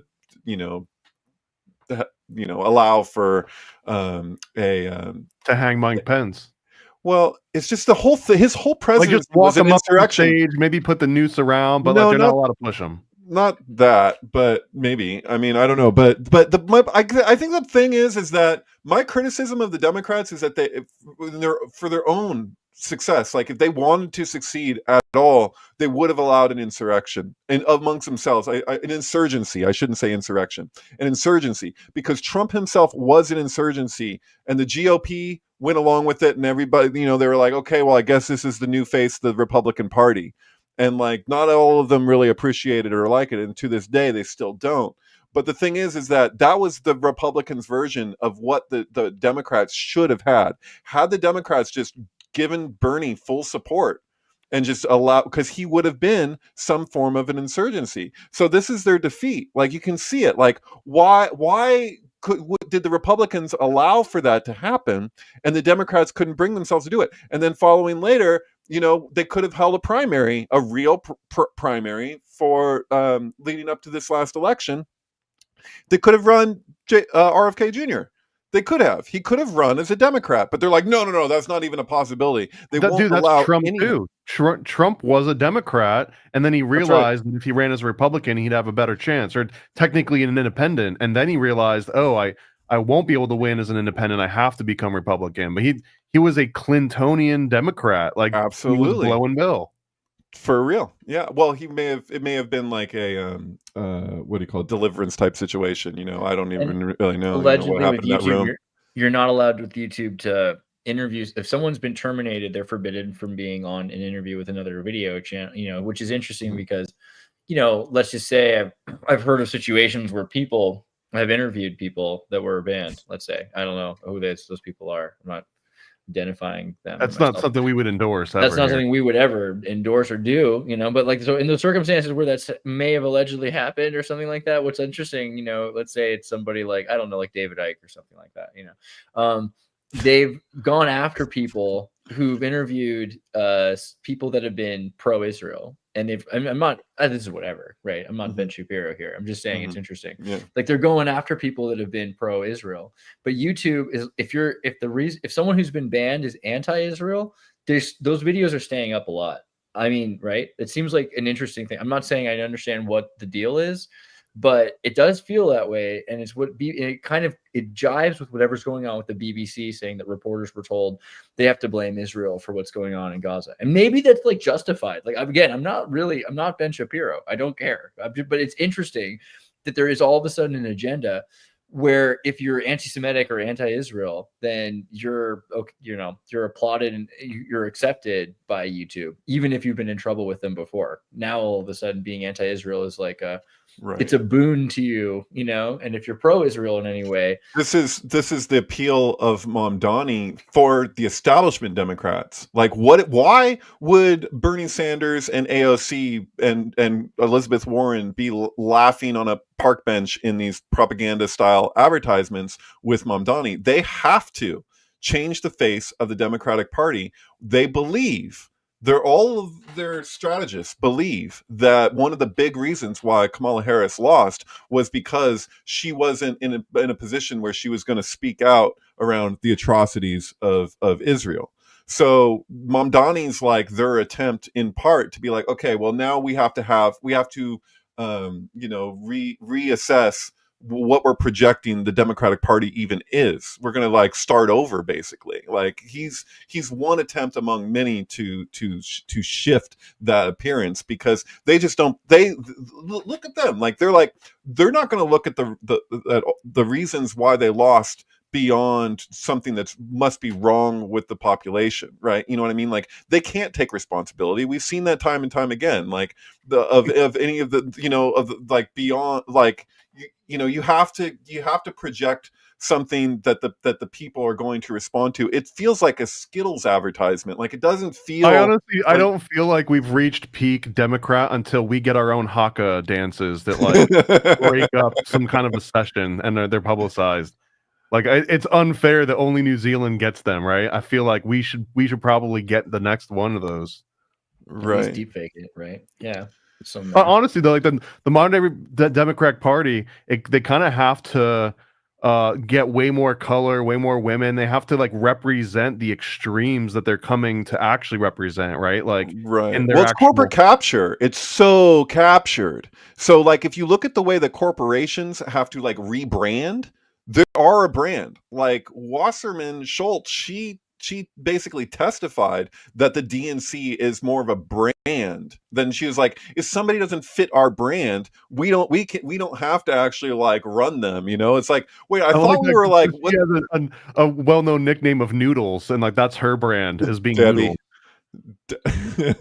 Yeah, well, sure, but I mean that's a people's own. Like, this is the thing that when you look at like Pepe and stuff, like, this didn't come from on high. this came from the people. So it's projected that this is a people's candidate, right? Like the Democrats are trying to control. It's so contrived because they want to have somebody that's super manufactured. Mamdani's super manufactured. He's not coming out of from he's not Jay-Z. He's not coming from the bottom of the bottom going to the top of the top. He was already at the top of the top in his own echelon. But I'm just saying, like, they have to do this contrived version of this thing, and people can feel it. They see that it lacks that authenticity. So they're trying to figure out how to become more authentic, but they can't actually be authentic. You know what I mean? I think we're like right on the edge of something really interesting too. And to bring this back full sync to the South Park episode, where it's actually IP. It's like these registered IPs that people are already familiar with, these like characters, but now you can make them say anything you want. So there could be a version of like Mamdani that people will just remit, like they'll just sample Mamdani, but make him say something that they agree with. And then that'll go more viral than his stuff would ever go. And then now all of a sudden the campaign is going to be chasing the thing that was artificially created, and you can like adapt yourself into that. And you brought up Pepe, and that's almost exactly what Pepe was, because Pepe was created by the people, but then the people also stole Pepe and repurposed Pepe for a completely different reason. And I think that like this, especially in the South Park episode, everyone's using Sora essentially to make all these AI videos. That's kind of what Pepe represented. Like a grassroots Pepe was, hey, nice character you got there. It's gotten really popular. Sure would be a shame if someone, like adopted that thing and really if they turned it into repurposed the true propaganda. Yeah, totally. Yeah. Man, it's like a repurposed medication, but and that was a big thing with Hillary Clinton, was like, oh man, this evil frog, this evil racist frog. So that was 9/11 2016 that aired. I swear to God, I cannot find it for the life of me. The slab of beef event. She freaking an interview ran, and they pulled the interview, and it may have only have gone up in one place or something. But on 9/11 2016, I swear it is. You can call it a Mandela effect. But if somebody bring it to the table, if you can find it. I have searched for so long to find this interview clip where Hillary Clinton was asked, where Pepe came up, and she said explicitly that frog is a white supremacist. It's right here in Know Your Meme. So NBC News published an article on September 11, 2016 about the deplorables Photoshop, which referred to Pepe as a popular white nationalist symbol. White nationalist symbol. And yeah, this is the beginning. But it was an interview with Hillary. Maybe it was fake. Maybe it was early AI. But I mean, I watched it. I watched Hillary Clinton say that frog is a white supremacist. And I was like, or a white nationalist, whatever she said. And I was like, that frog, she's talking about a cartoon. And I thought in that moment, I was like, this is going to go crazy viral. Like this aired on 9/11, 2016. This is in the day before she fell. I watched her say that from that day. Like it had just been released. And I was like, holy shit. You don't talk bad about Pepe. It's bad juju. It's a cartoon. It was the level of absurdity. And I was like, dude, this is a bad look for you to say that frog is this, when like the whole, like, one of my favorite Pepe memes is the creator himself, when he did that depiction of him looking in the mirror and he's got the Trump hair and he's like, I don't even recognize you anymore. HillaryClintons.com has deleted that post, isn't it? Look, it's gone now. But it's cited here. You can find it in the Know Your Meme page. There's a video though, and it's apparently impossible to find. They scrubbed it like immediately. They're like, "Whoops, you can't run that. She can't be reacting to a cartoon frog saying that frog is a white supremacist." It's insane, dude.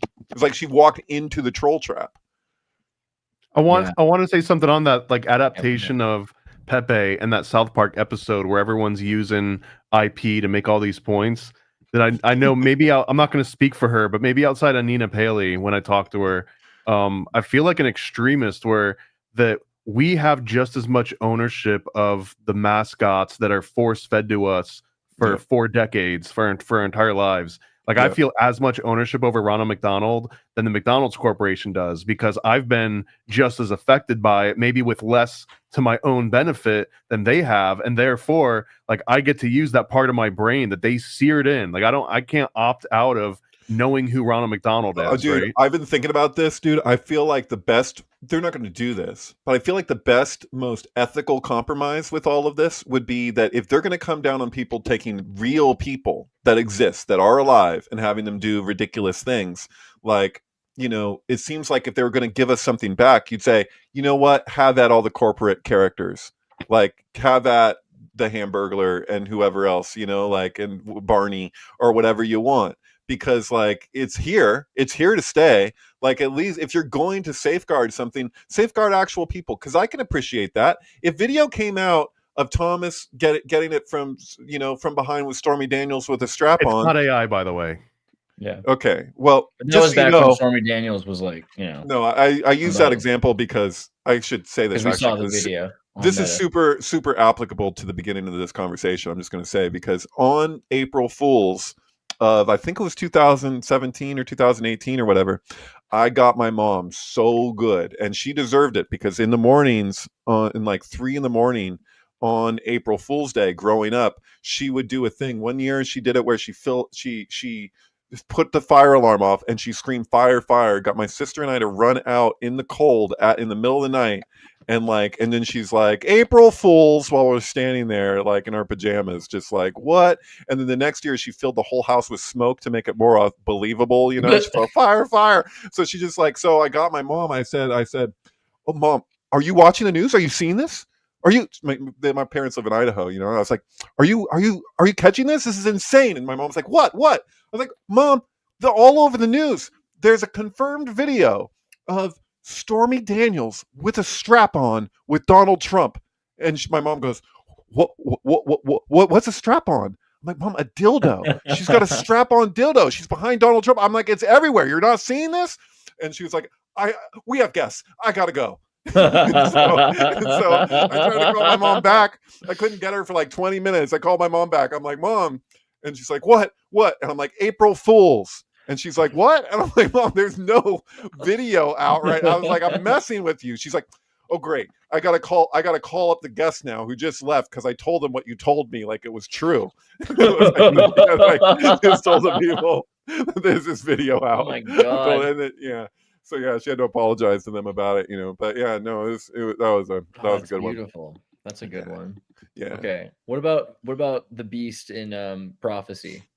So Mr. Beast, you know, built Beastland in Saudi Arabia. Right? It's this huge. It's a temporary thing, right? It's like a world fair. I thought this was a permanent amusement park called Beastland that they're building. They built that they can have.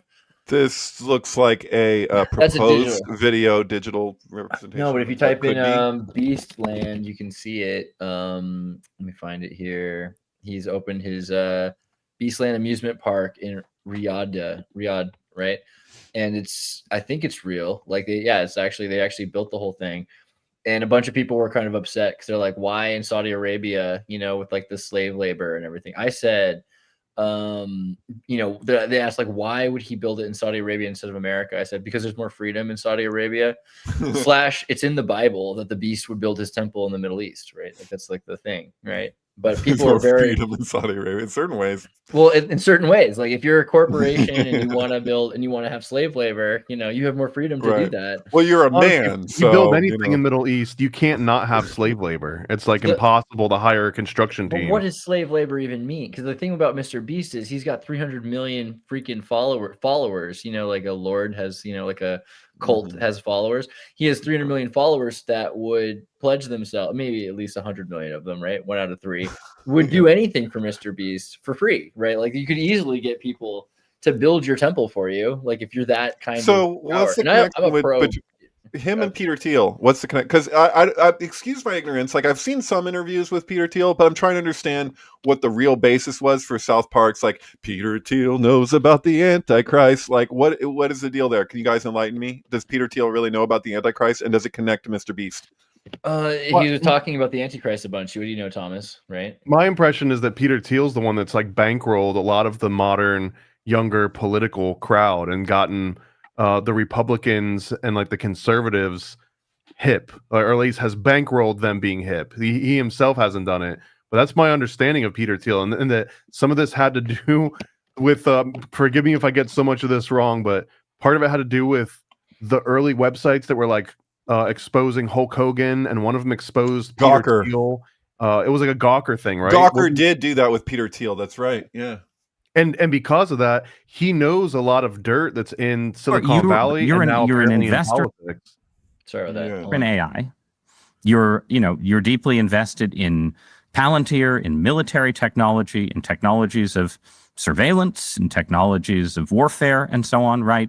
And it just seems to me that when you tell me a story about the Antichrist coming to power and using the fear of technological change to sort of impose order on the world, I feel like that Antichrist would maybe be using the tools Maybe you that you were building, No, right? Like, using. wouldn't the Antichrist be like, great, we're not going to have any more technological progress, but I really like what Palantir has done so far, right? Yeah, I mean, but- isn't that a concern? Wouldn't that be the Good question. the irony of history would be that the man publicly hubris. worrying about the Antichrist accidentally hastens his or her arrival? I love the gender neutrality on his or her. Yeah. They're all there are all these different scenarios. I obviously don't think that that's what I'm doing. I mean, to be clear, I don't think that's what you're doing and either. I'm just impermanent authoritarian. I don't think that's what you're doing either. Well, I'm just I mean, saying just- theoretically. It would just be weird, right? But- Wouldn't it be? But again, there are these different gradations of this we can describe. But is this so preposterous, what I've just told you, as a broad account of the stagnation that the entire world has submitted for 50 years to peace and safetyism? This is 1 Thessalonians 5:3. The slogan of the Antichrist is peace and safety, and we've submitted.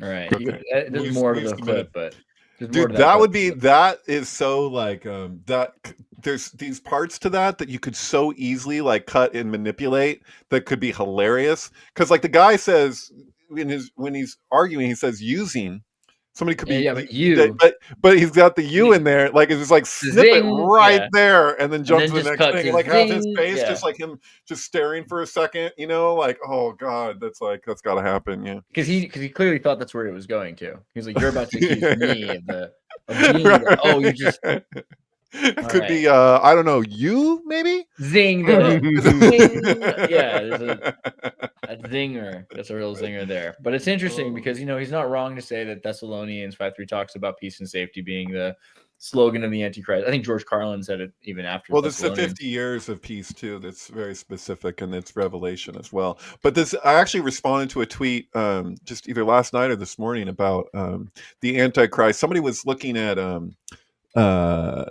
Crowley and the Moonchild thing. They're talking about Neverending Story, and then they were arguing the significance of the Moonchild. But then they were like arguing, and I was like, I don't remember. Like, I read the book a long time ago. I think I was like maybe 20 at the time or something. But I'm like, it was talking about the end of the book being about like an army of antichrists or something. I'm like, no, I remember the war broke out. It's like before World War I, and it's giving some like backstory to what's happening behind the scenes with the White and the Black Lodge. And then one lodge like takes the side of the Central Powers and the other side the Allies. But they were arguing that the Scarlet Woman and the Antichrist were like seen as the same thing to Crowley, and I'm like, no, they're related. Am I missing something? Like, I read a lot of Crowley. I don't remember him saying that they're the same, but I think it's interesting then that it came up in that talk when he's talking about the Antichrist, he says him or her, and it's like, oh shit. Is he like my understanding of Moonchild 2 was that there was kind of like a twist ending that was a little subtle, I guess, but it was that this was all just busy work to keep people distracted, like the entire war between these different sides. Right. Well, there's the argument that Crowley himself, like, this is, just to be fair to Crowley, there's the argument that his whole rationalization with a lot of the work that he did in espionage and all of that stuff was because he authentically believed, apparently, that humanity stands to ultimately wake up. So it's the same Freemason classic argument of like the illumination of humanity, that if you're going to fall for such an obvious trick on a mass scale, then this needs to happen for troubleshooting purposes. You need to know and realize how susceptible you are to this He manipulation, was a so that pen you can be, tester for so that you society. can transcend it and not fall for it as like a group in the future. Like we're obvious, it communicates the defect in us that we're so susceptible to the hypnosis and to the manipulation. So it's like if you have sleight of hand magic and masses are falling for it, then how are you supposed to wake them up to that other than just like continuing to do that? You know what I mean? Like, I think Crowley would be happy to know that in the software and the technology world, it's literally called penetration testing. he would be happy to know. Yeah, it's true. Yeah. But yeah, so I mean, the Mr. Beast connection, I don't know if there's exactly, I actually don't know if I've seen anything where they've interacted yet, but it would be interesting for them to interact, especially because Mr. Beast does so much philanthropy. They have to. They know each other. I'm sorry. I mean, I'm Wait, not. have you ever seen them both in the same room? Have I ever seen them in the Not same yet, room? See, that's the they should thing. be. You That's can't. the thing. You're not going to. Like you don't have to. Like you think that the Beast and the Antichrist are going to get together in public? Maybe later, maybe down the line a bit, but Well, you if know. anybody wants to see, there's 2 parts to the Hoover Institution interview with Peter Thiel. There's part 2, Apocalypse Now. Part 1 is Apocalypse Now and the Ancient Prophecies in Modern Tech. And it's like there's 2 hour long, 47 minutes, whatever pieces, where he goes pretty deep into ancient prophecies and modern technology, which is kind of my Tartarian thing, you know. So it's interesting that he went that hard into that field because it's a pervasive and universalizing conversation to talk about, are we manufacturing a utopia or a dystopia? And the idea that if you do it yourself, then you have more control over it is maybe flawed, but better than standing back and letting someone else do it. You know, I think putting your faith in Somebody's going to be the Antichrist. It might as well be me. Or maybe you can build like the Death Star to have a perfect defect and flaw, right? So you can destroy the Death Star. Oh, interesting. Yeah, they did that on purpose, right? That was some engineer who was like, "Fuck this thing they're making me build. I'm just gonna make one little spot in this thing." By the way, that is that's straight up the Lord of the Rings thing too, right? Oh, yeah. That's the the Hobbit or whatever. That's the thing where you have the dragon that has the one spot on it that its weak point, which is supposed to be Satan, right? Like that's a Satan symbolic thing, is that you have one weak spot. So the Death Star is actually the perfect allegory. You know, but yeah. I wanted to make a connection there between Peter Thiel and Roy Cohn in a way. Like I almost feel that he could be a Silicon Valley version of a Roy Cohn, who was Donald Trump's mentor, right? For real, yeah. I mean, I like Peter Thiel and all, but he just looks like, you know, I don't mind the Gawker article. Like, and if you want to be gay, like God bless America, but at the same time, he looks like he does a lot of nitrates and poppers, and you know, he's got that kind of like adrenochrome drip, like he's had it drained. He got that adreno drain. Like his face looks kind of drained, you know. Like he looks like a lot of people that I've known in the past that like they never stopped with like. I mean, Burning Man is one thing, but it's like your whole life is just that, like just ketamine and every drug, you know. No judgment like here, man. Like an older, like no, it's like, you know, you've met not like a grommet, but like a wook, like a real festy wook, like a real festy wook, you know, where they're just like they're so much different chemicals at one time for so long that there's just something about them that's just like really like you're like, what, you know. Like he gives off that vibe. Like if a wook grows older, it's like another level, right? We haven't even seen them yet. Like what that's really going to mean and what that's going to look like. Wooks in their like 50s and shit. It's like it's coming, but sorry, you have to define wook for me. Oh, come on. It's not. I'm kind of prejudiced against wooks, but it's not all the wooks. It's mainly the ones who sneak into the festival for free. It's that they're like five. They've been drinking rum all day. Johnny Depp on Pirates of the Caribbean with dreadlocks. Right, it's the furry wooks that go to the festivals. The trust of they started out as Trustafarians, but now they've spent it all like on drugs and festies, and now they're just like, Well, I need you to write that poem because there's something very Ginsberg about that line. So just go slow because I'm a little slow, but Trustafarians like trust fund kids that are Yeah. acting like they're Rastafarians. Yeah, like you know, like the Okay, kids, who, like the white kids with the Mercedes, with the dreadlocks, Yeah. and the Abercrombie jeans. You know, it's like the whole thing. Like you're they have the trying, you're in the Jamba Juice- tent and you're trying to sleep, and they're just like, they're not just doing the nitrous outside, they're fighting over it. They're Right. fighting over the nitrous, and like, and this is like day 3 of the festival in the middle of the day, and they're yelling at people in this really like fucked up way because they're super deranged from all the drugs they're taking, and they're like, I already gave you 3 freaking nitruses, and you come back here, and they're like, you know, it's too much, dude. Yeah, here's too like much. you know, if you type in a Wook, this isn't even a great example because this guy looks like he's also like ICP kind of like he could No, easily he's just be like not clown the best posse. example. No, Here you go. Though here's a that's kind of accurate. that's right? kind of one. The next one over there in the meme was a yeah, that one, that's pretty That's looky. solid right there. That's Yeah, the kind so of bro- guy who has like he's got like an ounce of weed, but in 30 different jars. Yeah. And they're Dude, I've all met different 20 of this kinds. guy. I've met 20 of this guy. They're like fucking cookie cutter Wooks, man. They're Wookie Yeah. Wookie cuts. They're Wookiee cuts, yeah. And they're, you know, they came from money. You know, their parents worked at Lockheed, right? That's like, tell me your parents worked at Lockheed without telling me. You know, like show me that's a Wook, right? Right. And that's where we come from. It's the kids who are like they're like 34 and they still want to be like a famous DJ in 2025. You know, that kind of thing. Like that their parents were like engineers who worked on like video codecs for the military, but now they want to be a DJ, right? And It's there's nothing weird wrong that with that. like That's 50% actually like of the audience just dropped off when we started talking bad about Wooks. Oh no, I'm sorry, guys. I wasn't talking bad. We were objectively explaining what they are. And It there's nothing sounds wrong like with you're that. It sounds No, like Fat I Mike, clearly no said offense, it's no? not all the Wooks. Right. I mainly have issues with the ones who are sneaking into the festival for free. Not because they snuck in for free, but that what they bring to the festival is like it's not really helping everyone have a good time anymore. They're Yeah. fighting over nitrous. There's just, you know, it's no fun. And you know, like I'm kind of like a juggalo in a sense too, but I'm like you remember how like in American History X, all the skinheads that look like skinheads have like this guy above them that like looks normal and runs the juggalos. Like that's where I'm going. That's what I want to be. And it comes Apparently, to the Juggalo Gathering is going to be in Orlando next year.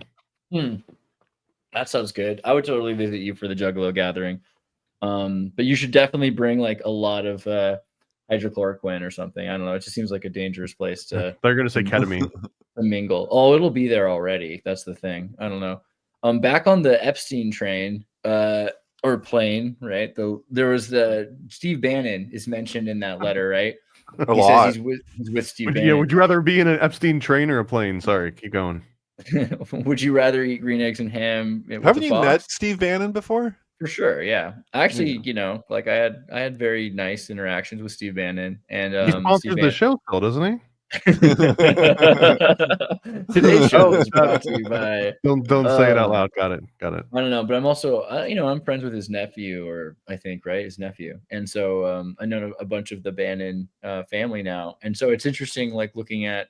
It's been a while since I've talked to Steve, but when you look at the emails, I mean, we already knew at the time that it says that Epstein is going to be with Bannon, or he's with Bannon right now, and that was because Bannon was helping him create a case of defense. And that was, you know, the question was Bannon doing this so that he could secretly get lots more information about Epstein, or was he legitimately trying to run a smoke screen for Epstein? Or, you know, you're gonna do a real life version of Get Hard or something. What, Epstein and Trump? What was that? Right. Yeah. That was like the joke, right? Or if it's a joke at all, but like Get Hard, right? And what's Get Hard again? It's like It's Will Ferrell and I forget the name of the other guy. Who was that? by Oh, yeah, Ethan he's Cohen. going to jail and he's getting trained up to go to jail, right? Yeah. Yeah. So I mean, James King is a wealthy hedge fund manager at Barrow Funds, engaged with Alyssa, the daughter of his boss Martin Barrow, during an engagement party. The FBI arrive and arrest James for fraud and embezzlement. So he has to get ready to go to jail. Right. But to be fair, he's innocent, and it turns out his boss is the real crook who's then using him as a scapegoat. But I mean, so what do you guys? Who what are is your Coach thoughts? Coach Fox from Poltergeist? Yeah. What are your thoughts on Bannon though, and his relationship with Epstein and Trump? I mean, because after this, Trump dropped Bannon. Basically, he was no longer part of the campaign. Bannon had been saying a lot about interesting and outlandish things, like he was saying he was a Trump Leninist, that he believed that Right, I Trump would build remember the best Bolshevik state. And there was a lot of evidence that that's what happened. I mean, with COVID, they were making essential workers, and Sure. was, essential labor force is a very Where have I heard Leninist that idea. before? Yeah. Yeah. I mean, even the flag for McDonald's, right? This red flag with this yellow symbol. It was right away that the Stories. messaging was so well done that I don't even know how this happened, but I had people here. There was fires happening in the area at the time in like March of 2020, and I had people staying here who were like, they're afraid their houses were going to be burned down because they had mandatory evacuations, and they were coming here, and like I was trying to, even though we had differences on certain things, but like my housemate at the time lost her shit because a couple of the people who I'm like, they're just here for a few days while they're concerned about their house burning down. But they were over here talking about how we needed to emulate China, and that China was responding in the best way possible to COVID, and we need to respond like them. And they By were like, welding people in their apartments. Yeah. and I said it, and I knew it early at the time. I'd seen all this different footage of them literally welding the apartment buildings doors shut and all this stuff. But like, I was still being respectful to the people who were saying it, because I was like, we don't have to agree. We're just here in this circumstance. Like, but my housemate at the time, she got pissed, man, and she was like, motherfucker, you're gonna tell me that we need to be like China? That's what's patriotic now? That's what passes for patriotism? To be like China? Are you fucking kidding me? Like, I'm sorry, I thought this was America. Right. yeah, that's what she said, literally. She's like, I like America. But it was like, I agreed with her. It was like, I didn't think that it was like in the moment what these people were dealing with, that it was like we needed to fight about this at the house. Like, I was like, they're here for circumstance. They're not here because we need to agree on everything. You know what I mean? I have friends that I will get in arguments with, like if they say something dumb, but this was a situation where it's like they're in a panic. They're scared. They're scared about their house. They're scared about a freaking bat virus. Like, I don't even know, so yeah. Did you guys see that show Stations 11? The bearded men of Space Station 11? So Station 11 was a show, yeah. I guess it was on HBO, but it's from a 2014 novel, and it's based on a comic book, I thought.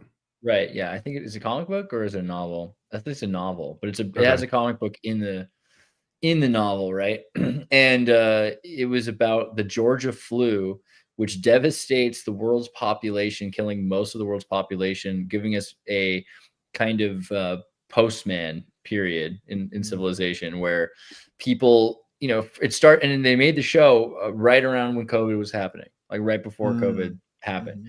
And the idea was that, this flu hits, people don't know it's coming, but a few people do. Like, they get calls from people that are at the top of the food chain in the politics, and they're like, you need to lock yourself in the apartment. Go right now to the store in a mask and buy all like a year's worth of food supplies now, and get the help in your apartment, and lock the doors and block the doors and weld the doors shut, and don't come out until everyone's dead, because this is coming.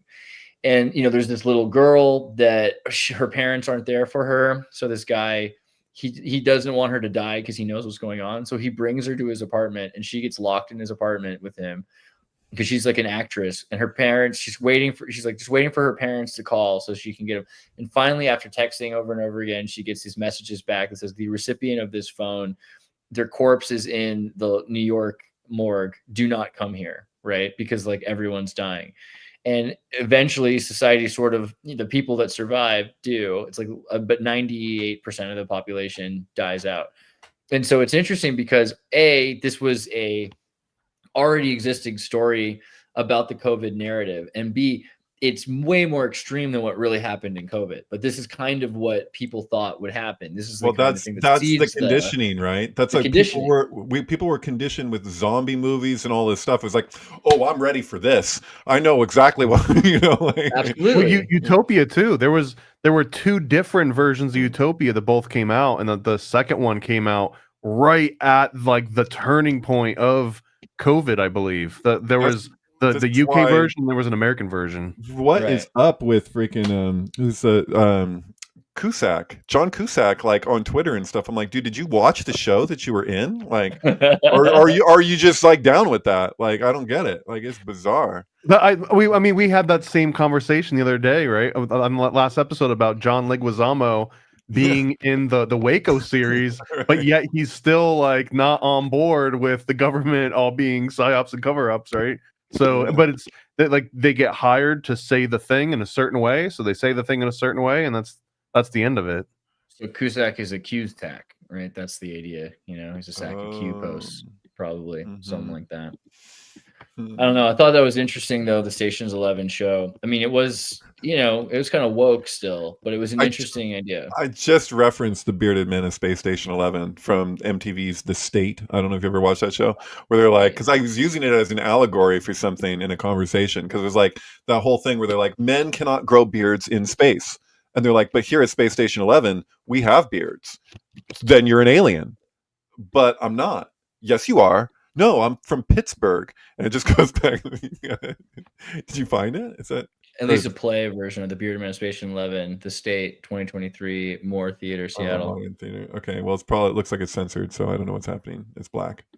Oh, well, they don't want you to know. They don't want you to see. Yeah. They don't want you to dip your balls in it. It's a secret.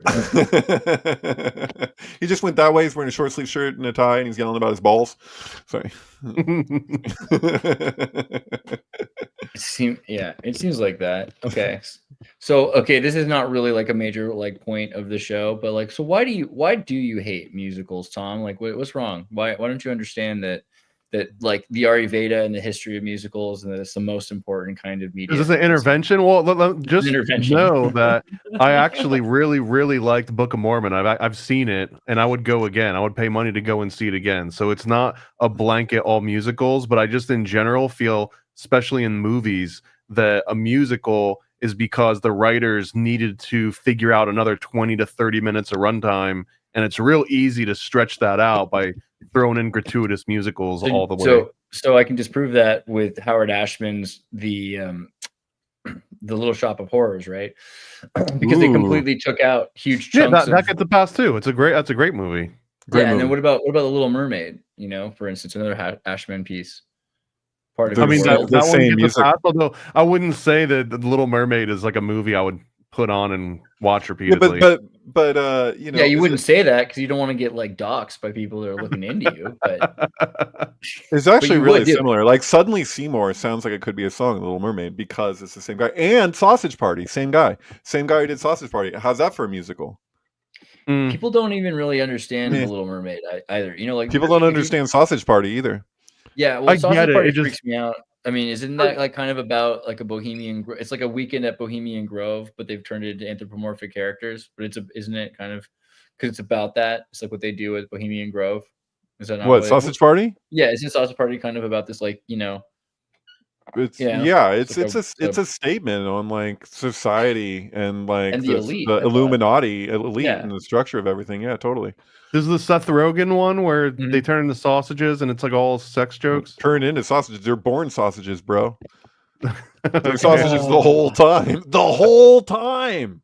Yeah. Sausage Party. I remember that when Brittany has this kid Q, Quentin, he would watch movies, and for whatever reason he saw I think he might have seen part of the movie by accident as a child or something. He might have put the disc in, and to this day he has like a traumatic aversion to if he sees the DVD case for Sausage Party, it'll freak him out and he'll like run and hide. Like it's completely. I almost feel the same way, but it's worth it though. You got to buckle up, you gotta.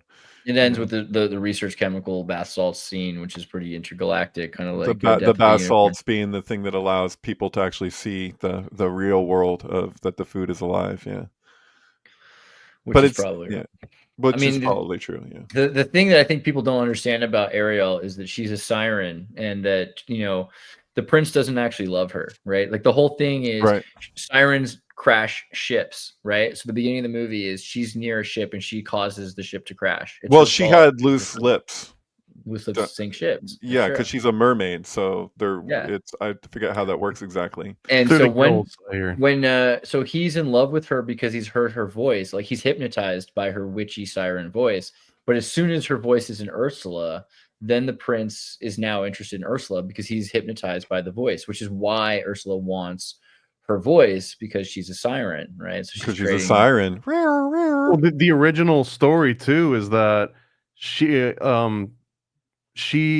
is gonna die. She knows that she's gonna die, and when she dies, she's just gonna turn into sand, and that there's no afterlife for a mermaid. But that if she can either have true love with a human being, then she'll get a soul, and then she can experience afterlife.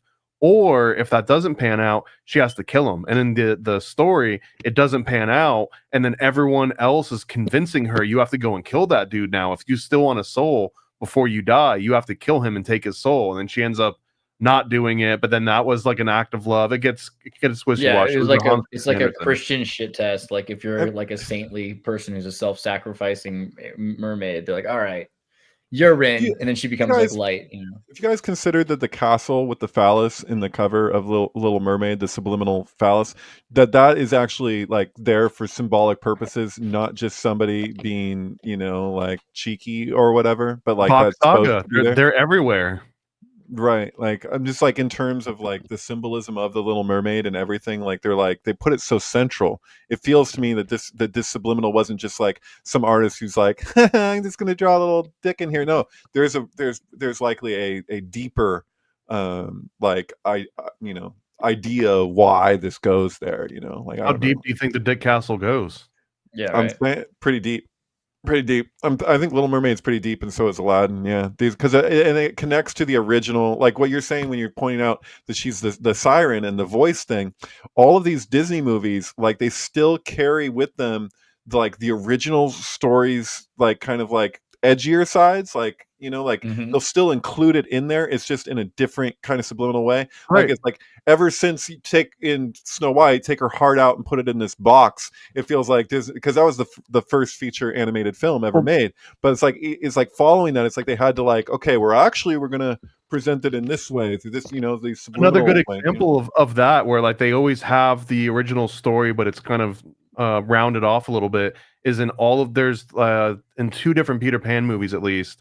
Whenever the mermaids interact with Wendy, they're trying to kill her, because that's another part of the mermaid lore, is that they would try and kill all their women so that they would have less competition for the men that they were essentially going after. And if you go and watch the original Peter Pan, they're trying to drown her at first, and they're like giggling about it. Right. And Peter knows what's going on, but I don't think Wendy really understands that they're literally trying to murder him. Right. And Peter Pan eventually, Lord Farquaad is actually the love child of Grumpy and Snow White.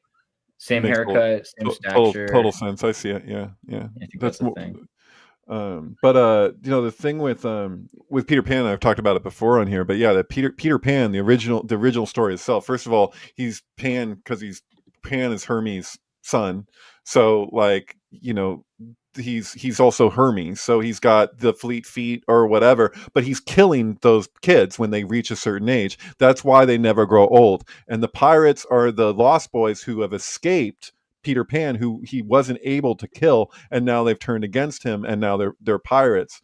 But because Peter Pan himself was based on, I think, the author's dead younger brother. Yes, and Peter Pan was a way to make his brother live forever. And Peter Pan's whole goal was to help children live forever. So, and that's why he's got like the shadow version. It's because he's killing the kids, because if you kill them, then they stay that age forever, essentially. Right. And this is why The Shining. So in The Shining, Wendy, it's made very clear by Scatman Crothers which type of Wendy she is. Wendy is a name that did not exist before Peter Pan. It is a name, the Wendy as a name.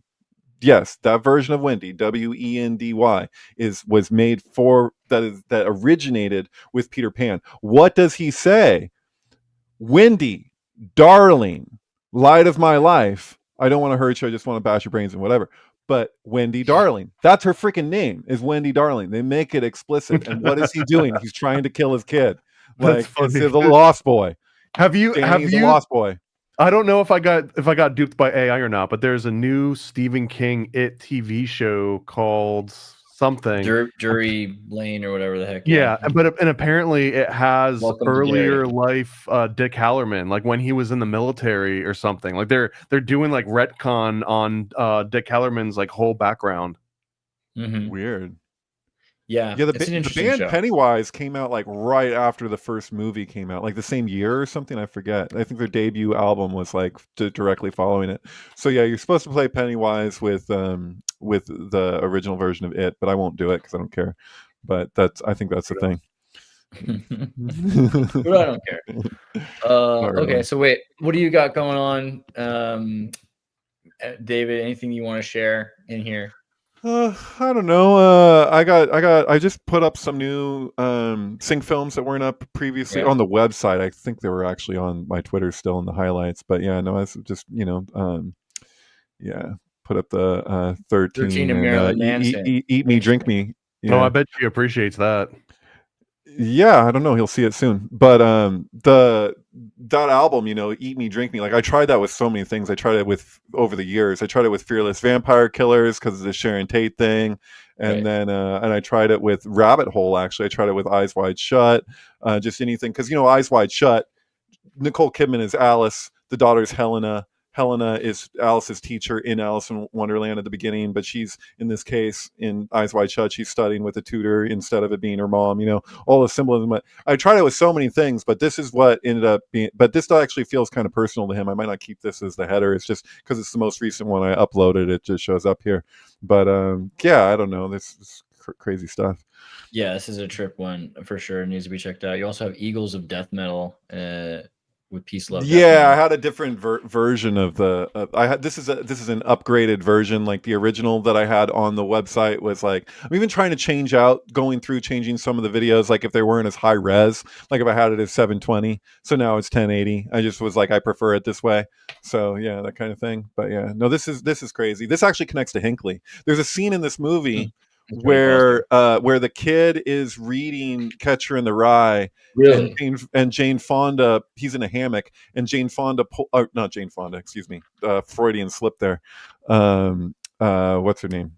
What's that woman's name right there? Jodie Foster. Jodie Foster, excuse me. Jodie Foster, who was Hinckley's explanation for shooting at Reagan, she pulls the book out of the kid's hand and throws it. Like she's like, don't read that. Like it's like a great little thing. Wow, that's a trip. Yeah, I recently, we just talked about Hinckley earlier, and I was just looking into what's going to be. Somehow Catching the Rye came up, and a lot of people in Europe were not familiar with these American serial school shootings and serial killing and all this stuff is like connected often with MK Ultra, but they don't know the half of it, and they're mostly like, oh man, America's dangerous because a bunch of people are crazy and do these shootings. But there's just now that information is, I think, starting to permeate the zeitgeist of Europe that American mind control is related to all these shootings. And so Catcher in the Rye is one of the ones that it's been multiple people associated, not just Hinckley, that they say is a trigger point or used at least in a trigger sigil. If you know that Eagles of Death Metal album, Peace, Love, and Death Metal, that album has a song, San Bernardino, which clearly in the song he's saying San Bernardino, and so people were already tripping out on this song when the San Bernardino shooting happened. I don't know if you remember that, but it was like so bizarre as these military men, and they pinned it all on this woman who they found tied up in a truck. Like it didn't make any sense. Like if you look at the argument from her, like her whole legal defense, it's like, how is she being attached to this? Every witness says it was multiple men.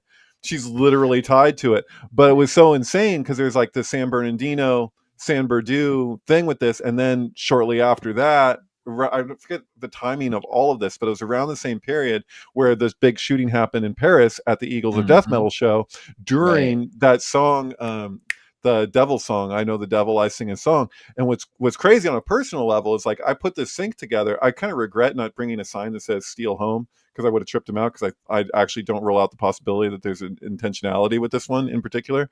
But it's really weird that he performed that song, and he said this was New Year's 2019, I think, or maybe it was 2018, I forget. But I saw them play on New Year's at the Catalyst in Santa Cruz, and he says before he played that song, the Devil song, he says they took this song for me, and after the shooting, and he was like, I'm taking it back.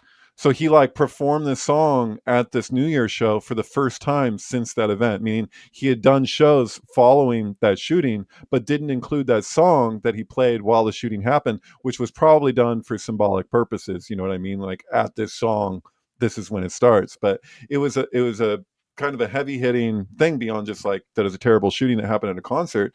It's that, you know, like, no one had guns, so no one was able to stop the shooters because in France, there's the security didn't have guns, so it's just like, oh shit, like what do we do when someone? Whereas like the French police, dude, the French police will have guns like machine guns, and it's interesting because they're always talking about how we need to have less guns in the public, but they're all about arming their police with they have like glass shields and sticks. And I remember going to the music night because every year in France they have like a week or two, which is this public. Since Napoleon, like the public get out and they get to go to all of the private. If you have a mansion, you have to open it. You have to open. People can walk through your grounds. It's part of this like Saint-Just period thing. Like you don't have any private property for 2 weeks, and people can just like walk around. Peasants can walk around your palace and see what it looks like. It's this weird Saturnalia thing. And they have this music festival where everyone can play their music in the streets because they can't do it the rest of the year. And all of a sudden around midnight, they come out, the police, and they start banging on these glass shields or, this plexiglass, Kevlar, transparent shields with their sticks, making this loud hoorah kind of thing, kind of like the New Zealand dance you were talking about. Yeah. And they're holding machine guns. You're like, well, that's kind of intimidating, especially if you're not allowed to have any sort of repercussions to protect yourself, Right. So because I said that, I have to just give me a moment to say this, that in this movie, Stealing Home, the movie itself centers around San Bernardino. The baseball team that the guy's on is the local baseball team for San Bernardino. They're wearing their actual uniforms. It's the actual team in the movie, and they're called the Spirits. So it's the San Bernardino Spirits. And so there's this part where Jodie Foster is explaining like how she like copes when she's feeling really fucked up. She'll do this thing where she goes to a swimming pool and she dives down to the bottom and she finds the drain and she touches the drain that's covered in like algae, and it's like gross because it's like there's something soothing about it. And what's interesting is like you could take her explanation of finding the dirty drain as like a therapy, as like kind of like to the conspiracy theorists, like if you dig into something deep enough, you find the gross underbelly of the thing, and there's something about like, well, this is where it's all going. So it's like when it gets drained, this is all, you know what I mean? Like there's something symbolic there that speaks to like conspiracy theorist mentality of like, I'm just looking for that dirty drain. It's like, I'm not going to do it justice. You'd have to see the movie. And I include the speaking in the movie in between all the vocals throughout the whole thing. So yeah. Anyway. Oh, man, in the F chat right now, Tawny was talking about Wooks. She said, LMAO, their parents worked at Lockheed. So real. Why is it like that? It is all of them, though. Don't back down. It's all of them. Fidelio. I think she's not wrong. I mean, it's not all the Wooks, and Wooks is a sliding scale. It's not an exaggeration, though. Like how many? I mean, really, like a lot. It's a lot of them, man. And I mean, we know a few. Like I'm just saying, like that's It's not an exaggerated or a made up example. Those are specific examples I can think of people. Right. So Jay says draining the swamp. That's what I'm getting at. Yeah. There you have it. Wooks live by the swamp. Also, Tawny says that movie is so scary, referring to 13, right? Because 13 is really it's a scary movie, man. And I was 13 when that movie came up, and it worried me for young women growing up. I don't want to, right? Yeah, no, I don't think. I mean, Kids was definitely weirder in a lot of ways. I don't think I've seen 13. 13 is more of a movie. It's like more of a Hollywood experience, but it's about, the issues that a 13-year-old girl goes up in this hypersexualized society with drugs and trying to find yourself. And it's Evan Rachel Wood. I would associate it with Little Mermaid also. So, 13, if you think about it, is what Ariel's going through with this oppressive rich father who keeps her locked up in his kingdom, right? There's a lot of things there too. Well, Thomas, because of our recent discussion behind the scenes about the comic book we're working on, what I was saying about the two films that bookend Sharon Tate's whole career is that one is called The Eye of the Devil, which also was called 13. So that was an alternative title. That in the film, at the beginning it says Eye of the Devil, and at the end it says 13. Like they called it both things. And then her last film was called 13 Chairs, which also was released as 12+1. And so yeah, and then Eye of the Devil's it's called 13 because of the belief that that Christianity had these pagan roots. It's totally a Golden Bough film relating to the 12 surrounding the 13th who gets sacrificed.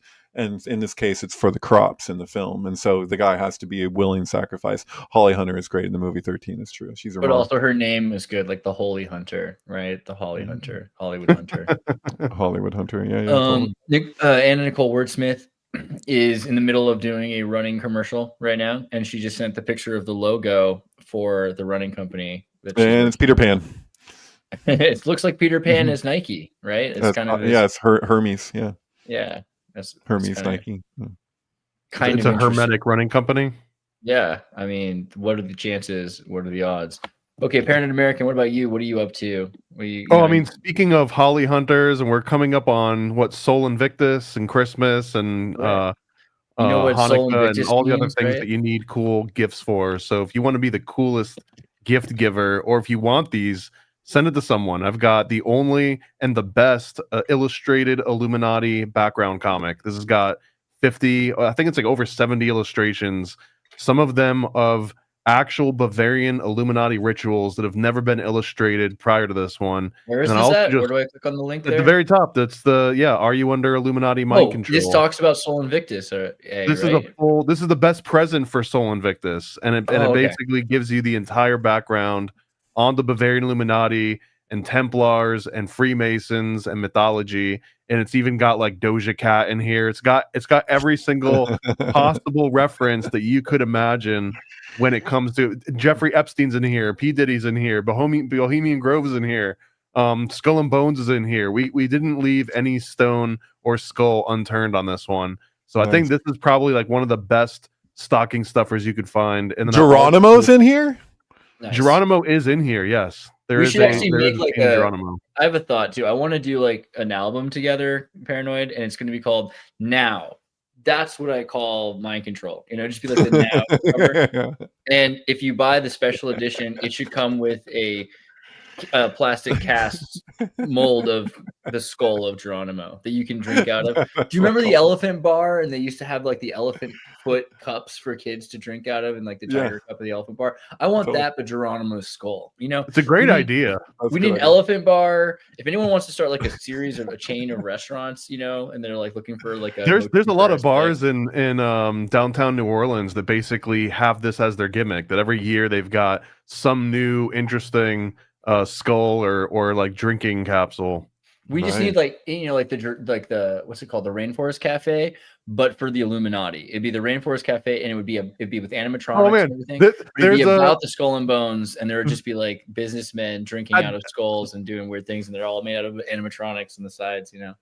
At Disney, they have a diner that you actually sit in like chopped off car, like old like 1950s and 60s cars, and it's supposed to feel like a drive-in diner kind of. That's where George Lucas sold Star Wars to Disney. He went that cafe. Anyways, the Conspiracy Cafe, which I think is the name, so we own that now. All you have to do is say it out loud. But in the Conspiracy Cafe, it's that, but you're in the back seat with JFK, and he's like hunched over as you eat your meal. Yeah, and there'd be like different. There could be like different ones, like the Lolita Express would be like, you'd have to reserve that table. You guys notice that? Sorry to do this, but that one part in Disneyland that's the Monsanto sponsored the future world. Yeah, that's like totally got the THX 1138 cars. Like I don't know if it's still there the same way, but it's like it's straight. But it's just like this is supposed to be a vision of like this. The future, and it's like can you get more dystopian than THX 1138? You know what I mean? And then you're like, well, they had the Star Wars thing there, so like did they like I don't think they had to buy the rights to THX 1138 to do that, but it's pretty overt. Walt Disney present, and which was interesting because that makes like Michael Douglas a Disney princess or something, right? Like anthropomorphically, androgynously. Well, okay, so yeah, the most important comic book publisher in the world, and then it's fully restocked for the holidays. So if you've been waiting to grab like one of the comics that was out of stock for the last couple months, like NASA or Chaos Twins, they're fully restocked now. And but this will be the last restock on pretty much all these. So if there's any that say low quantity or like out of stock. Like they're pretty much gone until at least like next summer probably. My God. So the most well-published and the best-selling conspiracy comic books in the world, Paranoid American. You can't beat them. And also make sure, thank you everyone who went to FChat for our uncensored chat. It's interesting to read this conversation. Can we do a gematria for FChat? Okay, so we're going to go to Occult Decode, which is our resident gematria tool. This is actually, and I'm going to post this in the FChat for anyone who wants to use this. This is the website we use for occult decoding for gematria. It's actually built by Paranoid American. So fun fact. So you can take, for instance, FChat, and we'll put it in here, and you get 26 Chaldean, 43 ordinal, which is pretty interesting, right there. And it's got a whole bunch of other tools, so you can like add it, and you can do search all ciphers, and it'll show you other words that are in those same ciphers that match what EF chat matches, and it'll even do cross matches. So like if you've got Chaldean and I can't see an ordinal, so it'll actually find the Chaldean value and match the ordinal if you want, and vice versa. It gets but it won't just give you the vowels, like take out the vowels and give you the Hebrew. Ace of Wands and a COVID AI shot have the same Chaldean separate mode for Hebrew only. All right. So what should we click on? How do I pick like a Hebrew? Where's the Hebrew here?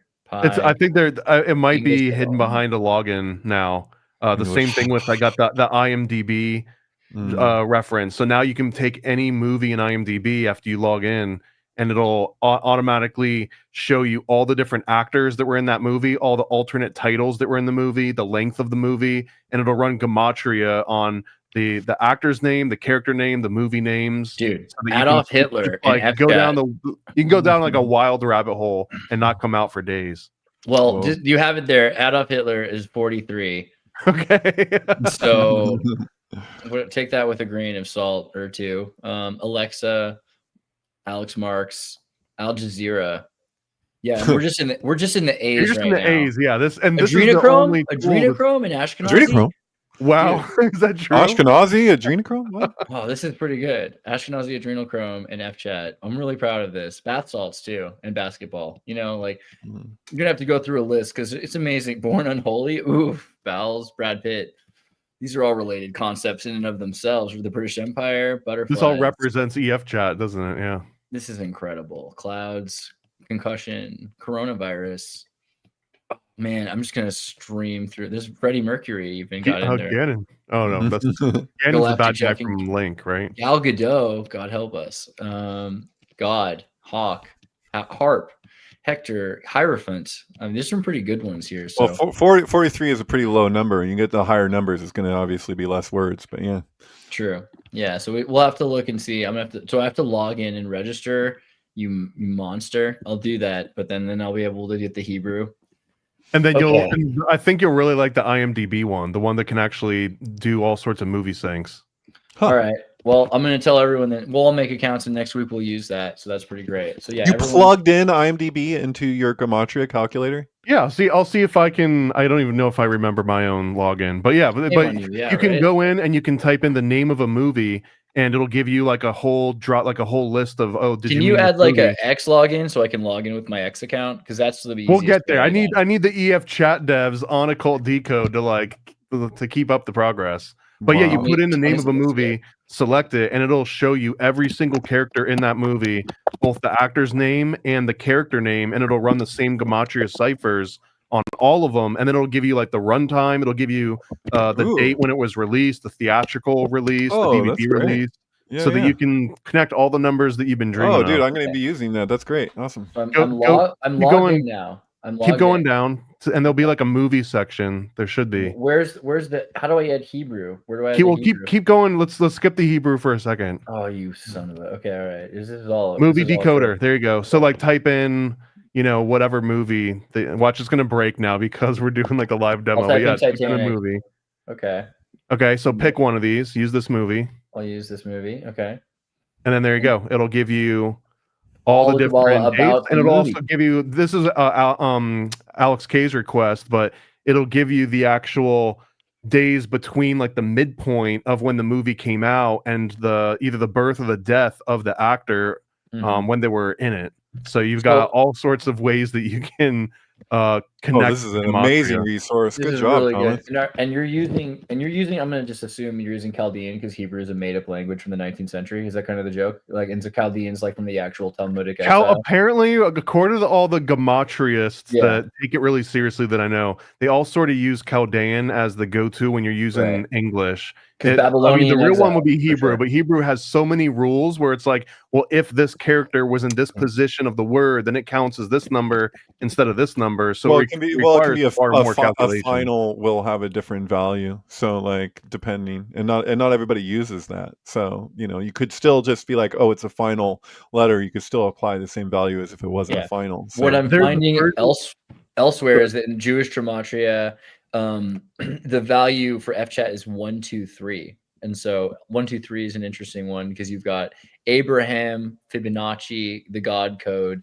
genocide, Plan B, Keisha, Algeria, the red flag, obedience, gamer, bookie, TLC, great band associated with Lucky and Death, Elohim, God code. There's some pretty good ones here, man. I'll tell you what. There's just pages and pages. So how dare you show me this? Well, I just wanted to hurt you a little bit because you don't like musicals, and they don't show me the part on Gematrix or Gematrinator that lets you type in the name of a movie and get all this. Fair. Yeah, but like not having the Jewish, I mean, you could almost assume that that's anti-Semitic, which is probably why this show is so well shared by YouTube. So thank you for that. I guess we support Israel. Okay. Occult Decode's amazing. And if you haven't already, go to exertus.com where you can donate and you can help us out and you can send messages and emails. You can connect with us and let us know if there's things you want to do. You can Bitcoin us if you're a Bay, Bitcoin us, right? That's the way to do it. And then, like I said, what does the association mean? Like, why do people do gematria? Do you want to do? That's actually a good question to end on. Why don't you explain that? Like, why we do? Why is numerology? Let me let David finish the explanation too. But here's one thing: I used to be completely anti gematria. Like, I thought it was just like silly things that schizophrenics use to keep themselves occupied. But you look That's into only half true, right? You look into the letter E was actually the number 5. But even better example is that the letter H was also the number 8. It's just why they sound the same, which is why the letter H is the 8th position in the alphabet. Like they at one point on a long enough timeline, letters were numbers and numbers were letters. So gematria was the default state for everything. All words could be broken down into numbers, and it's only a modern development over the last few thousand years that we've kind of strayed away from that, and now they seem disconnected and schizophrenic. But I think David probably got even better insight on that. No, that was pretty spot on. Yeah, no, that's the thing, is that we literally were speaking in math. I think is the point. Ancient people were speaking in math, and they had a completely different relationship to math than what we have today. In fact, they worship it.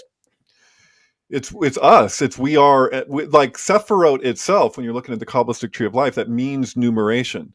So when you're like, what are we even talking about? We're talking about the way that things emerge into space and the patterns that exist everywhere in nature. And so the thing is that if you dig deeply enough into gematria in certain ways, you'll find places where our goings on aren't separate from nature, which should be obvious. It should be the case, but to point out any particulars around that, people generally see as kind of crazy. So if we're looking, like, that's the thing about synchronicity, is that synchronicity is like a way to map patterns in our world. Like what there is wouldn't going be on. There wouldn't be a trinity if it weren't for Pythagoras and the triples and Plotinus and the Trinity, right? Like the idea of the triune is not a Christian concept. It's a Hellenic concept that goes back probably to ancient world, maybe even to Kemet from alchemy, right? A squared plus B squared equals C squared. This is essentially the model for the Trinitarian notion, right? So, I mean, the Trinity, if you really care about like spirituality and its connection to sacred geometry, I think that's kind of the idea, is that everything, and whether or not you care, the Illuminati do, right? So if you go to Hollywood or if you go to Washington, DC, if you end up looking at any of this stuff, you'll start to realize that they build everything around gematria and around numbers and around geometry, because numbers for a long time didn't have their own occult sigils and symbols. Now we use this Arabic number system, but the Roman numerals did not work this way. So you had to use geometry. We use a 12-base number system, and you'd imagine a third of the pie or a quarter of the pie. I mean, there's so many ways that things are divisible in your head when you're using object-oriented mathematics. So, this is why phi is so important. Phi also has this interesting phallus like symbol, right? The phallus that is phi, right? These are the things. And we would recommend you check out Secrets in Plain Sight. Oh yeah, by Scott Onstott, one of our favorite people. He has an insanely brilliant series on it's not even a conspiracy theory. It's just observations of how things are built, both by man and by God, like things built in nature and things built by occultists. And so it'll tell you like this is all the proof you need, Scott. This is only the 3 hours and 43 minutes one. The one next to it was 5+ hours. Right. But it's really, really important. This is probably, I would stress this. One of the most important things you could ever watch is Scott Onstott's Secrets in Plain Sight. It tells you about why these symbols are used, why, if you're interested in how occultists in Hollywood and in politics and in journalism, why are they using, particular numbers when we don't, not exactly how many people die in an event. They'll say like 19,000 people died or 3,300 people, or, it was 33 days or 32 days. Like, why are they using 11? Why is 19 a number that pops up? The meteor is the size of 13 school buses, like just so that there's a reason to use the number 13. Yeah, they do this a lot. It's not without precedent that you study the numerology to understand what these, I mean, you don't have to believe in this stuff, but these crazy people that run the world and probably kill kids do, and so it's worth knowing their numerology and their system of values. So check that out. Thanks for being here. Make sure you go to FChat. Love Exertus. Love Tawny. Love FChat. Love. My message is love. Cool. Pretty much. Okay. Bye.